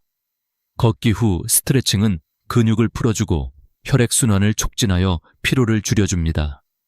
특히 종아리, 허벅지, 발목, 허리 등을 스트레칭하는 것이 좋습니다. 이 과정을 통해 몸에 남아있는 긴장을 풀어주고 근육이 더욱 부드러워지게 됩니다. 스트레칭은 걷기 후 근육의 회복을 돕고 운동 효과를 높이며 체력과 유연성을 향상시킬 수 있습니다. 이러한 정리 운동은 뇌와 신체의 피로를 완전히 풀어주어 다음 날 또 활기차고 건강한 상태로 시작할 수 있도록 도와줍니다. 정리. 걷기 운동은 매우 유익하지만 그 효과를 극대화하기 위해서는 올바른 시간, 장소, 자세, 속도, 그리고 준비 운동과 정리 운동을 신경 써야 합니다. 뇌 건강을 보호하려면 걷는 시간대와 환경을 잘 선택하고 걷기 운동의 자세와 속도를 맞춰야 합니다. 잘못된 방법으로 걷게 되면 그 효과가 상쇄될 뿐만 아니라 뇌와 몸에 부정적인 영향을 미칠 수 있습니다. 따라서 걷기 운동을 할 때는 신체와 뇌를 모두 고려한 올바른 방법을 실천하여 더 나은 건강과 행복한 삶을 추구해야 합니다. 걷기만 잘해도 뇌 건강을 지킬 수 있고 나아가 전체적인 건강을 개선할 수 있습니다. 여러분도 이제 올바른 걷기 습관을 통해 건강한 뇌와 몸을 유지할 수 있기를 바랍니다. 걷기 운동을 통해 뇌 건강을 지킬 수 있다는 사실을 이제는 잘 알고 계실 것입니다. 그러나 걷기 외에도 일상생활에서 우리가 의식하지 못한 채 뇌 건강에 영향을 미칠 수 있는 여러 가지 습관들이 있습니다. 이들 중 많은 것들이 뇌를 서서히 손상시킬 수 있습니다. 오늘은 여러분이 피해야 할 일상생활의 나쁜 습관들에 대해 이야기하고자 합니다. 1. 불규칙한 식습관과 잘못된 음식 선택. 음식은 뇌 건강에 매우 중요한 역할을 합니다. 우리가 먹는 음식은 뇌 기능에 직접적인 영향을 미치며 잘못된 식습관은 뇌에 해를 끼칠 수 있습니다. 특히 가공식품, 고지방, 고당분 음식을 과도하게 섭취하면 뇌에 좋지 않은 영향을 미칠 수 있습니다. 오메가3 지방산이 풍부한 음식을 섭취하는 것이 뇌에 좋습니다. 오메가3는 뇌 세포 간의 신호 전달을 돕고 뇌를 보호하는 중요한 역할을 합니다. 연어, 고등어, 참치와 같은 기름진 생선, 호두, 아마씨, 치아씨드와 같은 식품들이 좋습니다. 또한 비타민 D도 뇌 건강에 중요합니다. 비타민 D는 뇌 기능을 정상적으로 유지하는 데 필요하며 결핍되면 뇌와 신경계에 부정적인 영향을 줄 수 있습니다. 햇볕을 쬐는 것이 가장 좋은 방법이며 생선, 계란, 강화된 시리얼 등에서 비타민 D를 보충할 수 있습니다. 균형 잡힌 식사는 뇌에 영양을 공급하고 뇌가 더 효율적으로 기능할 수 있게 도와줍니다. 가공식품이나 고지방, 고당분 음식을 줄이고 신선한 채소와 과일, 통곡물 위주의 식사를 권장합니다. 2. 수면 부족과 불규칙한 수면 패턴. 수면은 뇌 건강에 있어 가장 중요한 요소 중 하나입니다. 수면 부족은 뇌의 회복을 방해하고 기억력과 집중력을 떨어뜨리며 장기적으로는 치매와 같은 뇌질환의 위험을 높일 수 있습니다. 특히 깊은 수면이 부족하면 뇌가 제대로 정리되지 않기 때문에 뇌에 쌓인 독소를 처리하는 데 어려움이 생깁니다. 규칙적인 수면 습관을 유지하는 것이 중요합니다. 매일 일정한 시간에 자고 일어나는 습관을 들이세요. 성인은 하루 7, 8시간의 수면을 취하는 것이 이상적입니다. 수면의 질도 매우 중요합니다. 수면 중에 뇌는 기억을 정리하고 노폐물을 배출하며 이 과정을 통해 뇌가 회복됩니다. 깊은 잠을 잘 자려면 스마트폰을 잠자기 전 사용하지 않고 차분한 환경을 만들어야 합니다. 3. 만성적인 스트레스. 지속적인 스트레스는 뇌에 심각한 영향을 미칩니다. 스트레스를 받으면 우리 몸은 코르티솔이라는 호르몬을 분비합니다. 이 호르몬은 일시적인 스트레스 상황에서 유용하지만 지속적인 스트레스가 이어지면 뇌세포에 손상을 주고 기억력과 집중력에도 부정적인 영향을 미칠 수 있습니다. 스트레스 관리가 필수적입니다. 스트레스가 쌓이면 뇌가 과부하 상태가 되어 장기적으로 뇌 건강에 악영향을 미칩니다. 요가, 명상, 깊은 호흡 등을 통해 스트레스를 효과적으로 관리할 수 있습니다. 하루 한 1~5분만이라도 명상이나 차분한 호흡을 통해 마음을 진정시키는 것이 도움이 됩니다. 4. 운동 부족과 정신적 자극 부족. 운동은 뇌 건강을 지키는 중요한 요소입니다. 신체 활동이 부족하면 뇌로 가는 혈액순환이 원활하지 않으며 뇌에 필요한 산소와 영양분이 제대로 공급되지 않습니다. 또한 정신적 자극이 부족한 생활은 뇌 기능을 떨어뜨릴 수 있습니다. 운동. 일주일에 3회 이상 30분 정도의 유산소 운동을 하는 것이 좋습니다. 빠르게 걷거나 자전거를 타는 등의 운동은 뇌로 가는 혈액 순환을 촉진하고 뇌의 활성화에 도움을 줍니다. 정신적 자극. 책을 읽거나 새로운 것을 배우거나 퍼즐을 풀거나 친구와 대화하는 등 뇌를 자극할 수 있는 활동을 꾸준히 해주세요. 이러한 활동은 뇌세포 간의 연결을 활성화시키고 뇌 기능을 개선하는 데 큰 도움이 됩니다. 5. 음주와 흡연, 알코올과 담배는 뇌에 직접적인 해를 끼칠 수 있습니다. 과도한 음주는 뇌의 신경세포를 손상시키고 장기적으로 뇌 기능 저하를 초래할 수 있습니다. 담배는 뇌로 가는 혈류를 차단하여 뇌세포의 산소 공급을 줄이고 뇌에 손상을 일으킬 수 있습니다. 음주 제한. 지나치게 자주 음주를 하거나 과음하는 것은 뇌 건강에 좋지 않습니다. 음주는 적당히 그리고 가능한 한 가급적 줄이는 것이 좋습니다. 흡연 중단. 흡연은 뇌로 가는 혈류를 방해하여 뇌 기능을 저하시킬 수 있습니다. 흡연을 끊는 것만으로도 뇌 건강을 크게 개선할 수 있습니다. 6. 외로움과 사회적 고립. 사회적 고립도 뇌 건강에 악영향을 미칩니다. 외로움은 정신적인 스트레스를 유발하고 장기적으로는 우울증이나 인지기능 저하를 일으킬 수 있습니다. 사람과의 교류가 부족하면 뇌를 자극할 기회가 줄어들어 뇌 기능이 저하될 수 있습니다. 사회적 교류. 친구나 가족과 자주 대화하고 다양한 사회적 활동에 참여하세요. 새로운 사람을 만나고 그룹 활동에 참여하는 것이 뇌 건강에 좋습니다. 특히 정기적으로 친구나 가족과 시간을 보내면 정신적인 안정감도 얻을 수 있습니다. 결론. 뇌 건강을 지키는 데 있어 중요한 것은 단순히 운동만 하는 것이 아니라 일상생활에서 우리가 어떤 습관을 가지고 있느냐에 달려 있습니다. 불규칙한 식습관, 부족한 수면, 지속적인 스트레스, 운동 부족, 음주와 흡연, 그리고 사회적 고립은 모두 뇌에 해를 끼칠 수 있습니다. 이러한 나쁜 습관을 피하고 건강한 생활 습관을 유지하는 것이 뇌 건강을 지키는 데 중요합니다. 여러분의 뇌를 보호하고 나이가 들어서도 건강한 뇌를 유지할 수 있도록 지금부터라도 좋은 습관을 실천해 보세요. 뇌는 우리가 어떻게 다루느냐에 따라 노화가 빨리 진행될 수도 아니면 건강을 유지하며 더 오랫동안 활발하게 기능할 수도 있습니다. 지금 시작하면 늦지 않습니다. 지금까지 우리는 뇌 건강을 지키기 위한 여러 방법에 대해 다루어왔습니다. 올바른 걷기 습관을 통해 뇌에 긍정적인 영향을 미치고 나쁜 생활 습관들을 피하는 것이 뇌 건강을 유지하는데 얼마나 중요한지 알게 되었습니다. 그러나 가장 중요한 점은 지금 이 순간부터 바로 실천을 시작하는 것입니다.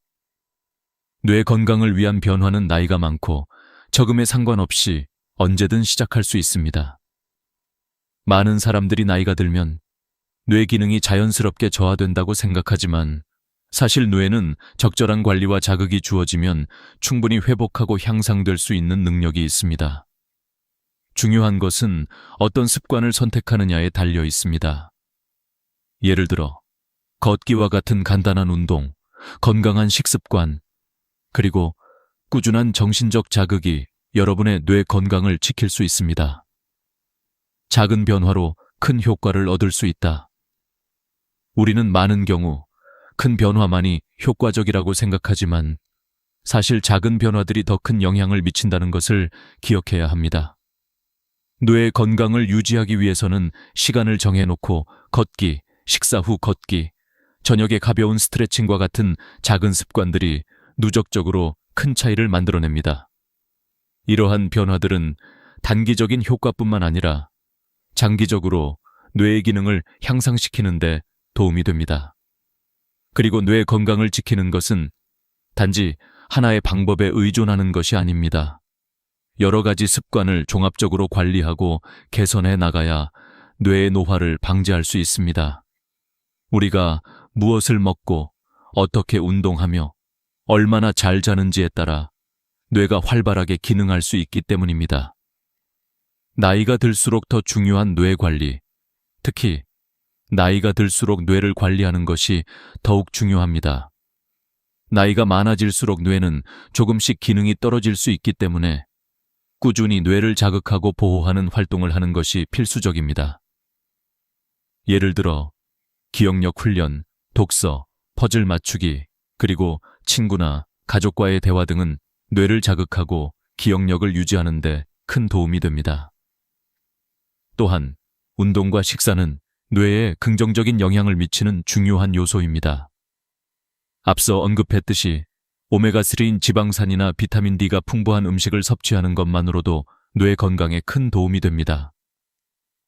규칙적인 운동도 뇌의 활성화를 돕고 스트레스를 줄이는 데 효과적입니다. 걷기나 자전거 타기와 같은 유산소 운동은 뇌에 산소를 공급하고 혈액순환을 촉진시켜 뇌 기능을 향상시킵니다. 뇌를 위한 새로운 길, 뇌 건강의 전환점. 여러분이 오늘 이 영상을 보고 뇌 건강에 대한 새로운 인식을 가지게 되셨다면 이제 뇌 건강을 위한 실천을 시작해야 합니다. 중요한 것은 작은 변화들을 하나씩 실천에 옮기는 것입니다. 시간을 정해 걷기, 불필요한 스트레스 줄이기, 건강한 식사 습관 유지 등은 모두 간단한 변화들입니다. 하지만 이런 변화들이 꾸준히 실천될 때 여러분의 뇌는 점차적으로 더 건강해지고 기억력, 집중력 등 뇌 기능이 향상될 것입니다. 또한 나이가 들면서 정신적 자극을 줄 수 있는 활동들, 책 읽기, 새로운 언어 배우기, 퍼즐 맞추기, 그림 그리기를 통해 뇌를 계속 자극해 주세요. 뇌는 지속적인 자극이 필요합니다.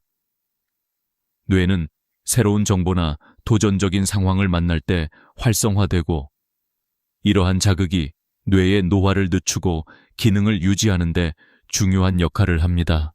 결국 뇌 건강은 우리가 어떻게 생활하느냐에 달려 있습니다. 오늘 우리가 다룬 내용에서 가장 중요한 교훈은 뇌 건강을 지키는 것은 단기적인 목표가 아닌 평생을 두고 지속해야 하는 과정이라는 점입니다. 뇌는 꾸준한 관리가 필요하며 우리가 조금씩 실천하는 작은 습관들이 큰 변화를 만들어냅니다. 걷기, 식습관 개선, 운동, 수면, 스트레스 관리 등 모든 요소가 뇌 건강에 영향을 미친다는 점을 기억해야 합니다. 지금 바로 시작하세요. 지금부터라도 여러분은 뇌 건강을 위한 습관을 실천하기 시작해야 합니다. 나이가 들어서 더 이상 바꿀 수 없다는 생각을 버리고 지금 바로 작은 변화를 시작하세요. 그리고 이러한 변화들이 하루하루 쌓여 나가면서 여러분의 뇌는 점차적으로 더 건강해지고 더 오래, 더 잘 기능할 것입니다. 이제 여러분은 뇌 건강을 지키기 위한 첫걸음을 내디딜 준비가 되셨습니다. 작은 습관의 변화가 얼마나 큰 차이를 만들 수 있는지 실천을 통해 느끼게 될 것입니다.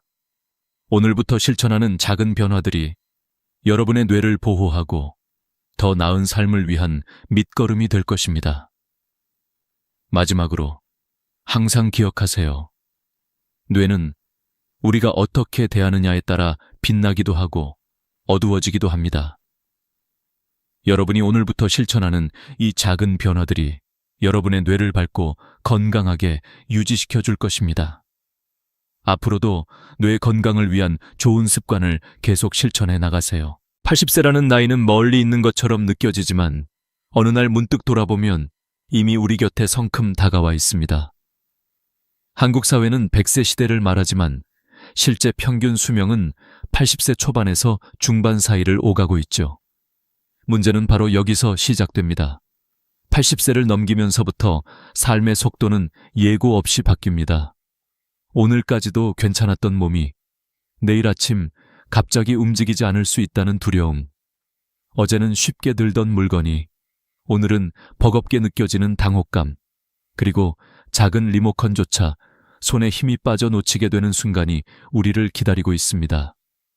이는 마치 파도처럼 갑작스럽게 몰려와 삶을 덮쳐버립니다. 젊을 때는 병원에 가는 일이 특별한 사건이지만 노년에 들어서면 병원과 약국이 일상의 일부가 됩니다. 70대와 80대는 완전히 다릅니다.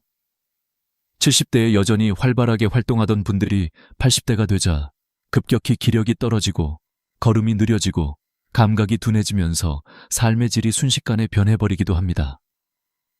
그래서 노후 준비에서 가장 큰 함정은 아직 괜찮다라는 자기 위안입니다.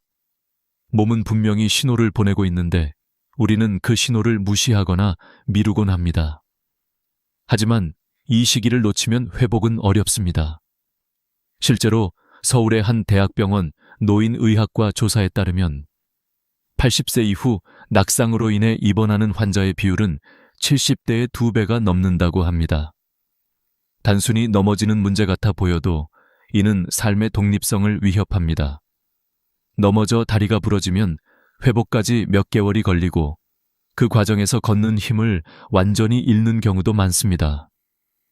결국 누군가의 도움 없이는 화장실조차 가기 어려운 상황이 되는 것이죠. 이것이 바로 많은 이들이 두려워하는 노년의 벽입니다. 그러나 이 벽은 갑자기 생겨나는 것이 아닙니다. 우리의 생활 습관, 작은 선택, 미루어왔던 관리가 한순간에 모여서 거대한 벽으로 나타나는 것입니다. 예를 들어 평생 담배를 피운 사람이 80세에 폐질환을 겪는 것은 우연이 아닙니다. 꾸준히 운동을 이어온 사람이 80세에도 동네를 걸어 다니는 것은 기적이 아니라 당연한 결과입니다. 결국 80세라는 시점은 운명이 아니라 우리가 살아온 방식의 총합인 셈입니다. 이 사실을 깨달으면 지금의 하루가 달라집니다. 오늘의 30분 걷기가 내일의 낙상을 막고 오늘의 작은 근력 운동이 내일의 독립성을 지켜줍니다. 우리가 흔히 언젠가는 해야지라고 생각하는 운동, 식습관, 수면 관리가 사실은 바로 지금 당장 시작해야 할 문제입니다. 미래의 나를 위해 오늘의 내가 책임을 져야 한다는 말이지요. 한국에서 흔히 들을 수 있는 말 중 하나가 건강이 최고다입니다. 그러나 우리는 이 말을 너무 자주 들어서 진부하게 느낍니다. 문제는 이 말이 진부할수록 더 진실이라는 것입니다. 재산, 명예, 직업, 자녀, all of these. 80세의 몸 앞에서는 무력해집니다. 걸을 수 없고 스스로 식사조차 힘들다면 아무리 많은 돈도 행복을 보장하지 못합니다. 반대로 평범한 아파트에 살아도 스스로 걸어나가 단풍을 볼 수 있고 친구와 웃으며 커피를 마실 수 있다면 그것이 진정한 부자입니다.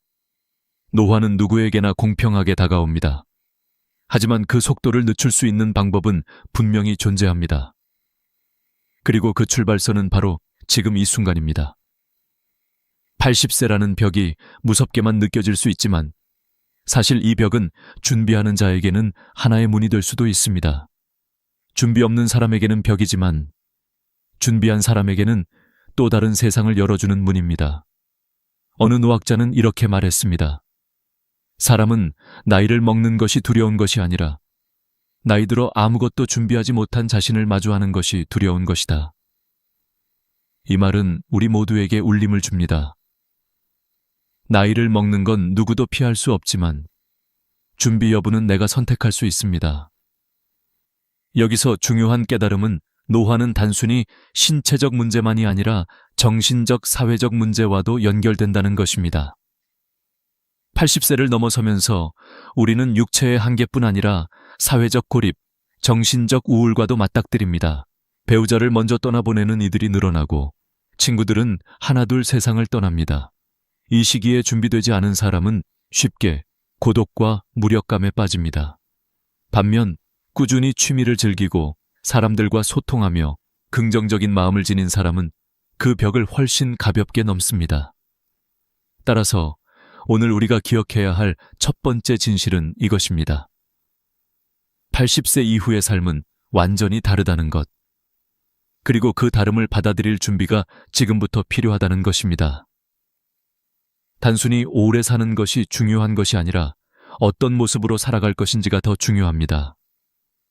병상에서 누워 남은 시간을 버티며 살 것인지, 아니면 여전히 내 두 발로 세상을 누비며 웃음을 나눌 것인지, 그 갈림길은 지금 우리의 선택에 달려 있습니다. 우리 모두는 언젠가 이 벽 앞에 서게 될 것입니다. 그때 주저앉아 무너질지, 아니면 담담히 걸어 넘어설지는 오늘의 태도와 습관이 결정합니다. 지금 이 순간이 바로 노후의 방향을 바꾸는 출발점입니다. 80세의 인생 벽은 두렵지만 동시에 우리를 깨우는 신호이기도 합니다. 지금 당신은 어떤 준비를 하고 있습니까? 사람을 가장 불행하게 만드는 습관 중 하나는 바로 비교입니다.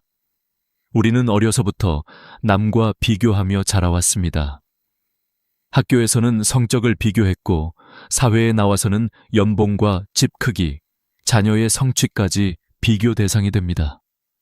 50대, 60대에 들어서면 은퇴를 앞두고 이런 비교는 더 극심해집니다. 친구가 새 차를 뽑으면 괜히 내 차가 초라해 보이고 친척이 연금을 넉넉히 받는다는 소식을 들으면 왜 나는 그런 준비를 못했을까 불안이 밀려옵니다. 그러나 이런 비교는 불행으로 가는 가장 빠른 지름길입니다. 서울의 한 연구조사에 따르면 은퇴 후 우울감을 호소하는 사람들의 70%가 남과 비교 때문에 심리적 불안을 느낀다고 합니다. 이들은 자신의 현재 상황이 아니라 늘 타인의 삶과 기준을 중심에 두고 평가합니다. 하지만 중요한 건 남이 어떻게 사는가가 아니라 내가 어떤 삶을 살고 있는가입니다.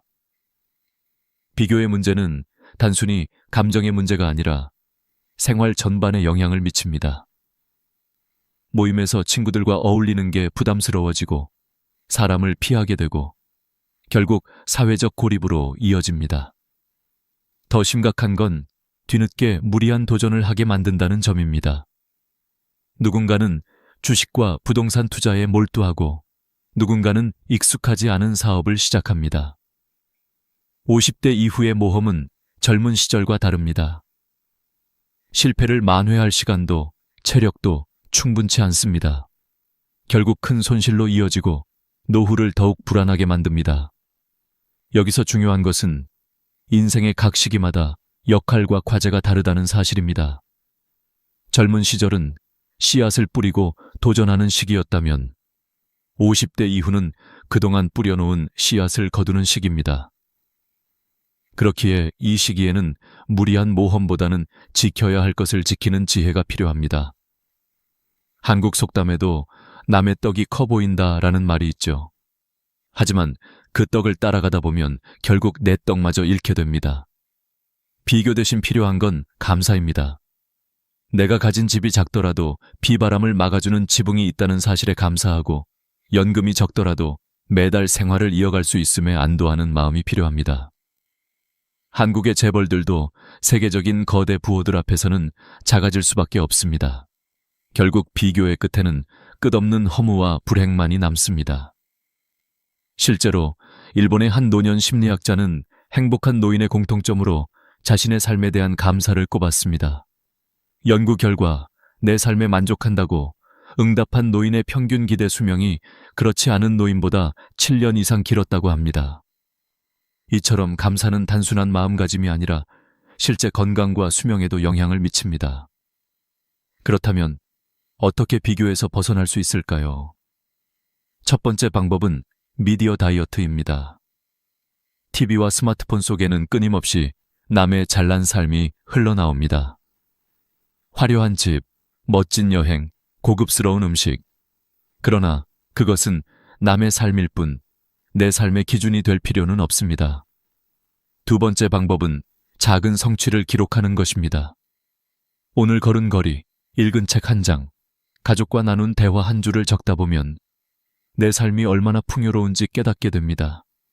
세 번째는 비교 대신 나눔을 실천하는 것입니다. 비교는 마음을 닫게 하지만 나눔은 마음을 열게 합니다. 작은 나눔 하나가 내가 가진 것을 새롭게 바라보게 만듭니다. 이제 시청자 여러분께 질문을 드리고 싶습니다. 오늘 하루 몇 번이나 남과 나를 비교하셨나요? 그리고 그 순간 기분이 좋아졌나요? 아니면 불편해졌나요? 아마 대부분은 후자일 것입니다. 그렇다면 답은 명확합니다. 비교를 멈출 때 우리는 비로소 자유로워집니다. 60대 이후의 삶은 길고도 짧습니다. 비교 속에 시간을 허비하기엔 아까운 순간들이 너무 많습니다. 계절마다 변하는 풍경을 바라보며 산책하는 즐거움, 손주와 손을 잡고 걷는 평범한 오후, 좋아하는 음악을 들으며 책을 읽는 고요한 시간, 이 모든 것은 비교와 무관하게 존재합니다. 오히려 비교를 멈출 때 더 선명하게 보이는 선물들입니다. 우리에게 주어진 삶은 하나뿐입니다. 타인의 기준에 맞추느라 허비할 시간이 없습니다. 남과 비교하지 않는 것, 이것이 행복한 노후를 여는 두 번째 열쇠입니다. 지금 이 순간 나의 삶이 충분하다고 고개를 끄덕일 수 있다면 이미 반은 성공한 것입니다. 돈은 삶을 유지하는 도구일 뿐인데 우리는 종종 그것을 인생의 목표로 착각하곤 합니다. 은퇴 이후 가장 두려운 말 중 하나는 이제 수입이 끊겼습니다 라는 말일 것입니다. 직장을 다닐 때는 매달 들어오는 급여가 있었지만 은퇴와 동시에 그 안정적인 흐름은 멈추게 됩니다. 문제는 지출은 멈추지 않는다는 데 있습니다. 오히려 나이가 들수록 병원비와 약값은 늘어나고 자녀의 결혼 비용이나 갑작스러운 생활비 부담이 더해지기도 합니다. 그래서 행복한 노후의 세 번째 열쇠는 바로 돈보다 지혜로운 준비입니다. 한국의 통계청 자료를 보면 65세 이상 노인의 절반 가까이가 상대적 빈곤층에 속한다고 합니다. 즉, 다른 연령대와 비교했을 때 소득이 절반 이하라는 뜻입니다. 이는 단순한 숫자가 아니라 실제 노인 빈곤과 사회적 고립으로 이어지는 심각한 문제입니다. 이런 현실 속에서 어떻게 하면 돈을 더 모을까보다 중요한 건 어떻게 지혜롭게 관리할까입니다. 첫째, 불필요한 낭비를 줄이는 습관이 필요합니다. 젊을 때는 과소비를 해도 다시 회복할 기회가 있지만 은퇴 후에는 그렇지 않습니다. 예를 들어 70대 한 부부가 매달 외식을 줄이고 대신 손수 요리를 하며 1년에 200만 원을 절약했다고 합니다. 작은 절약이지만 그 돈으로 여행을 다녀오거나 병원비를 충당하며 삶의 만족도가 크게 높아졌습니다. 절약은 단순히 돈을 아끼는 행위가 아니라 미래의 선택지를 넓히는 방법입니다. 둘째, 저축과 투자에 대한 균형입니다. 한국에서는 집 한 채가 노후 자산의 상징처럼 여겨졌습니다. 하지만 자녀에게 물려주겠다는 집착 때문에 주택연금 가입을 꺼리거나 자산을 활용하지 못하는 경우가 많습니다. 그러나 노후 자산은 남겨주기보다 어떻게 활용할 것인가에 초점을 맞춰야 합니다. 평생 모은 집 한 채를 활용해 안정적으로 생활비를 마련한다면 마지막 순간까지도 존엄과 독립을 지킬 수 있습니다. 셋째, 가능한 한 오래 평생 현역으로 살아가는 것입니다. 일하지 않아도 되는 나이라고 생각할지 모르지만 작은 일거리라도 있다는 건 단순히 소득을 넘어 삶에 활력을 줍니다.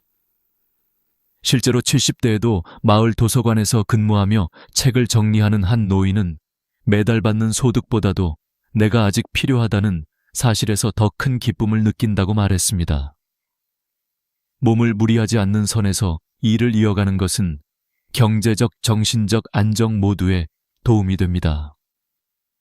이 부분에서 중요한 것은 돈의 크기가 아니라 돈을 다루는 태도입니다. 남과 비교하지 않고 허황된 욕심을 버리며 검소하지만 즐거운 삶을 선택할 수 있다면 이미 노후의 절반은 성공입니다. 한국의 유명한 경제 칼럼니스트는 노후에는 자산을 불리려 애쓰기보다 지출을 관리하고 흐름을 설계하는 것이 더 현명하다고 강조했습니다. 이는 재테크보다 생테크, 즉 생활을 기술적으로 관리하는 지혜가 더 필요하다는 의미입니다. 또한 노후 자산을 모두 물려주겠다는 집착은 위험합니다. 자녀에게 지나치게 의지하거나 재산을 일찍 넘겨주면 자신은 생활의 주도권을 잃고 의존적 존재로 전락할 수 있습니다. 실제로 언론에 보도된 사례 중에는 자녀에게 집을 증여한 후 집에서 쫓겨난 노부모 이야기가 심심치 않게 등장합니다. 돈보다 중요한 것은 내가 내 삶을 지킬 수 있는 힘을 끝까지 가지고 있는 것입니다. 이제 우리에게 필요한 질문은 얼마를 모았는가가 아니라 어떻게 쓰고 있는가입니다. 평생 모은 재산을 단 한 번도 즐기지 못하고 떠나는 것만큼 안타까운 일은 없습니다. 물론 무분별한 낭비는 위험하지만 자신이 살아있는 동안 누릴 수 있는 즐거움을 외면하는 것도 또 다른 낭비입니다. 맛있는 음식을 먹고 보고 싶었던 곳을 여행하며 배우자와 소소한 선물을 주고받는 것이야말로 재산을 올바르게 활용하는 방법입니다. 돈은 우리가 죽을 때까지 함께하지 않습니다. 다만 살아있는 동안 돈을 어떻게 쓰느냐가 남은 삶의 품격을 결정합니다. 그리고 그 품격은 자녀에게도 가장 큰 유산이 됩니다. 부모가 남겨주는 것은 단순히 재산이 아니라 어떻게 품위 있게 나이 들어가는지 보여주는 본보기이기 때문입니다. 따라서 행복한 노후의 세 번째 열쇠는 더 많은 돈을 갖는 것이 아니라 지혜롭게 다루는 것입니다. 오늘의 소비와 내일의 안정을 균형 있게 관리하며 필요 없는 비교와 욕심을 내려놓을 때 우리는 비로소 풍요로워집니다. 재산이 많아도 불안한 사람보다 적어도 만족하는 사람이 더 부유한 삶을 사는 것입니다. 나이가 들어가면서 많은 부모들은 자녀에게 모든 것을 쏟아붓습니다.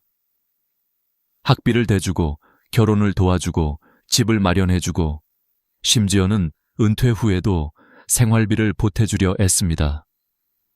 한국 사회에서는 이런 헌신이 부모의 의무처럼 여겨지기도 했습니다. 하지만 그 결과는 언제나 아름답기만 한 것은 아닙니다. 실제로 신문 기사에서는 자녀에게 재산을 모두 물려주고 나서 오히려 버림받은 부모의 사례가 심심치 않게 등장합니다. 오늘 우리가 나눌 네 번째 열쇠는 바로 자녀 집착에서 자유로움으로입니다. 부모의 지나친 집착은 결국 부모와 자식 모두를 불행하게 만듭니다. 부모는 자신이 가진 것을 모두 쏟아내면서도 끝내 만족하지 못하고 자녀는 부모의 지원에 익숙해지며 독립심을 잃습니다. 어떤 어르신은 이렇게 고백했습니다. 내가 아이들을 위해 모든 걸 해줬는데 결국 내 노후는 텅 비어버렸다. 이 말 속에는 깊은 회한이 담겨 있습니다. 심리학 연구에 따르면 자녀에게 지나친 지원을 한 부모일수록 노후에 더 큰 외로움과 배신감을 경험한다고 합니다. 왜냐하면 기대가 크면 실망도 크기 때문입니다. 자녀는 이미 독립한 성인이지만 부모의 마음속에서는 여전히 의지해야 할 대상으로 남아있기 때문에 갈등이 생기게 되는 것이죠. 이 문제를 해결하기 위해서는 먼저 기대를 내려놓아야 합니다. 부모가 자녀를 사랑하는 것은 당연하지만 사랑과 집착은 다릅니다. 사랑은 자녀가 독립하도록 돕는 것이고 집착은 자녀를 내 곁에 묶어두려는 것입니다. 따라서 부모는 일정한 시점까지만 도움을 주겠다고 스스로 기준을 정하는 것이 필요합니다. 예를 들어 대학 졸업까지 또는 결혼할 때까지만 지원하겠다는 약속입니다.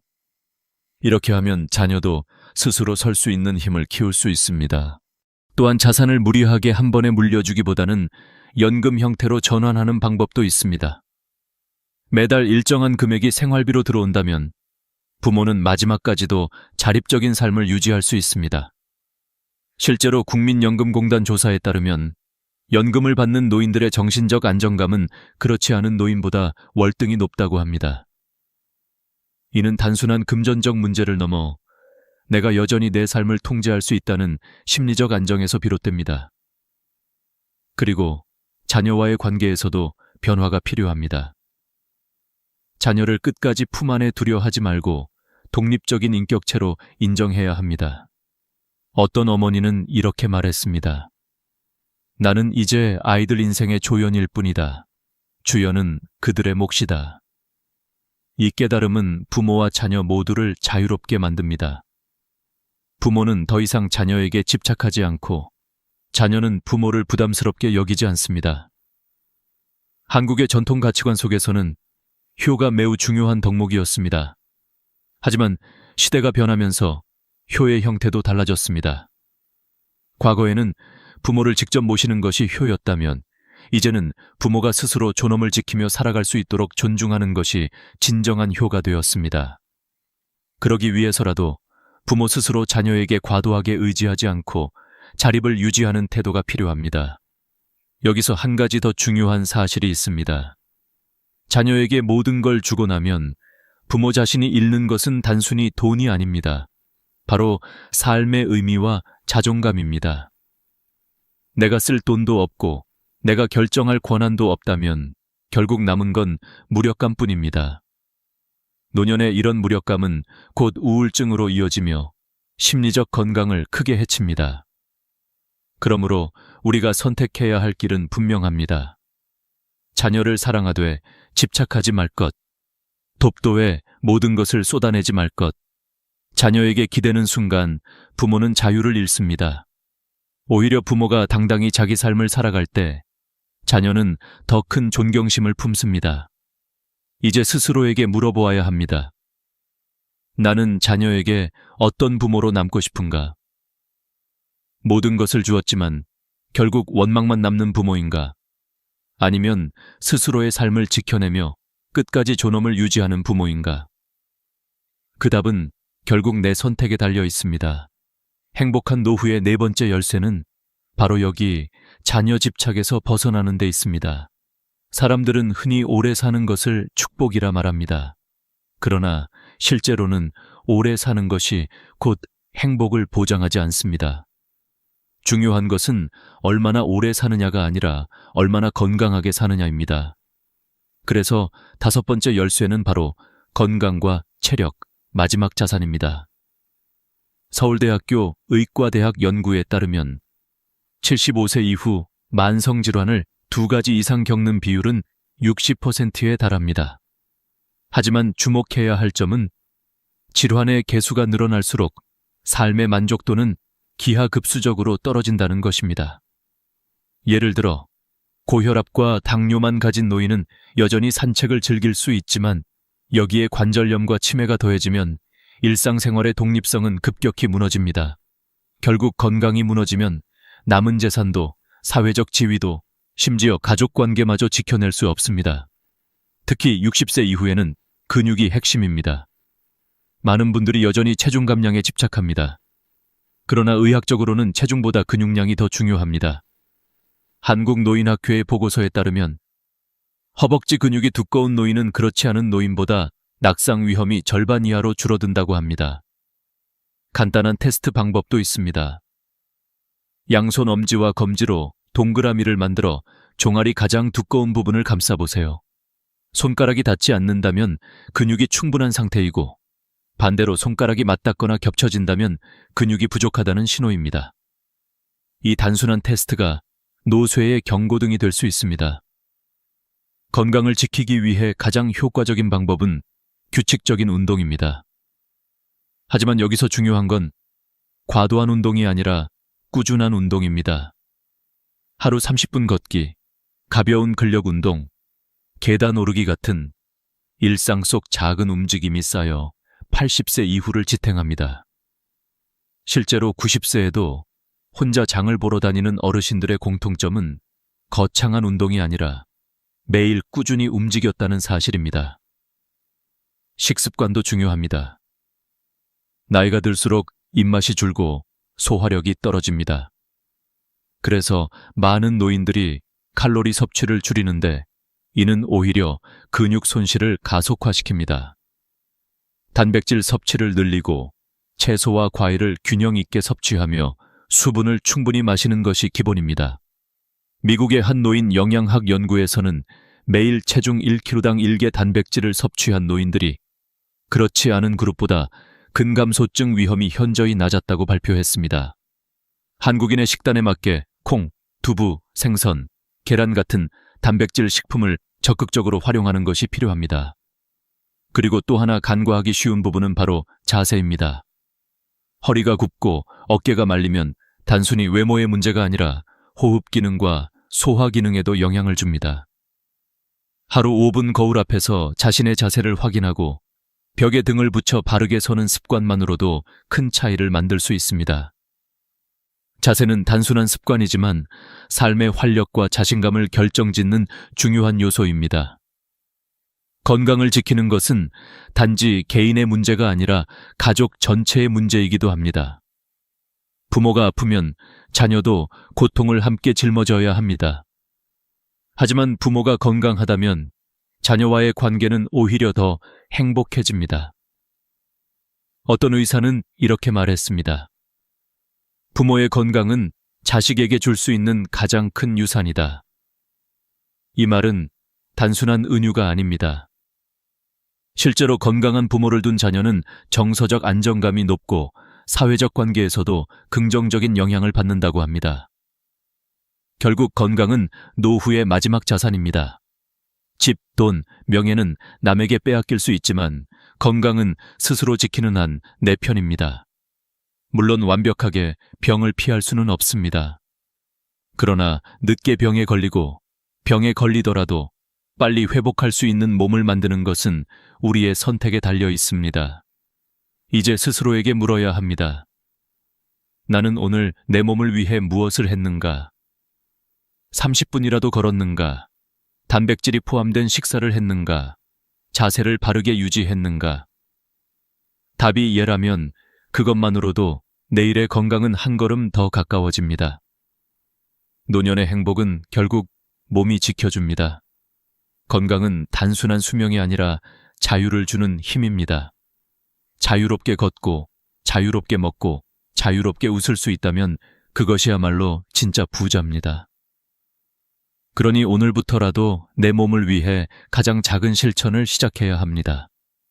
그것이 곧 내일의 존엄과 독립을 보장하는 길입니다. 노년을 살아가는 데 있어서 마지막으로 꼭 기억해야 할 열쇠는 기억보다 마음의 자유입니다. 우리는 흔히 지나온 날들을 되돌아보며 후회하거나 미래를 과도하게 걱정하며 현재를 놓치곤 합니다. 하지만 삶의 본질은 이미 우리 손안에 있습니다.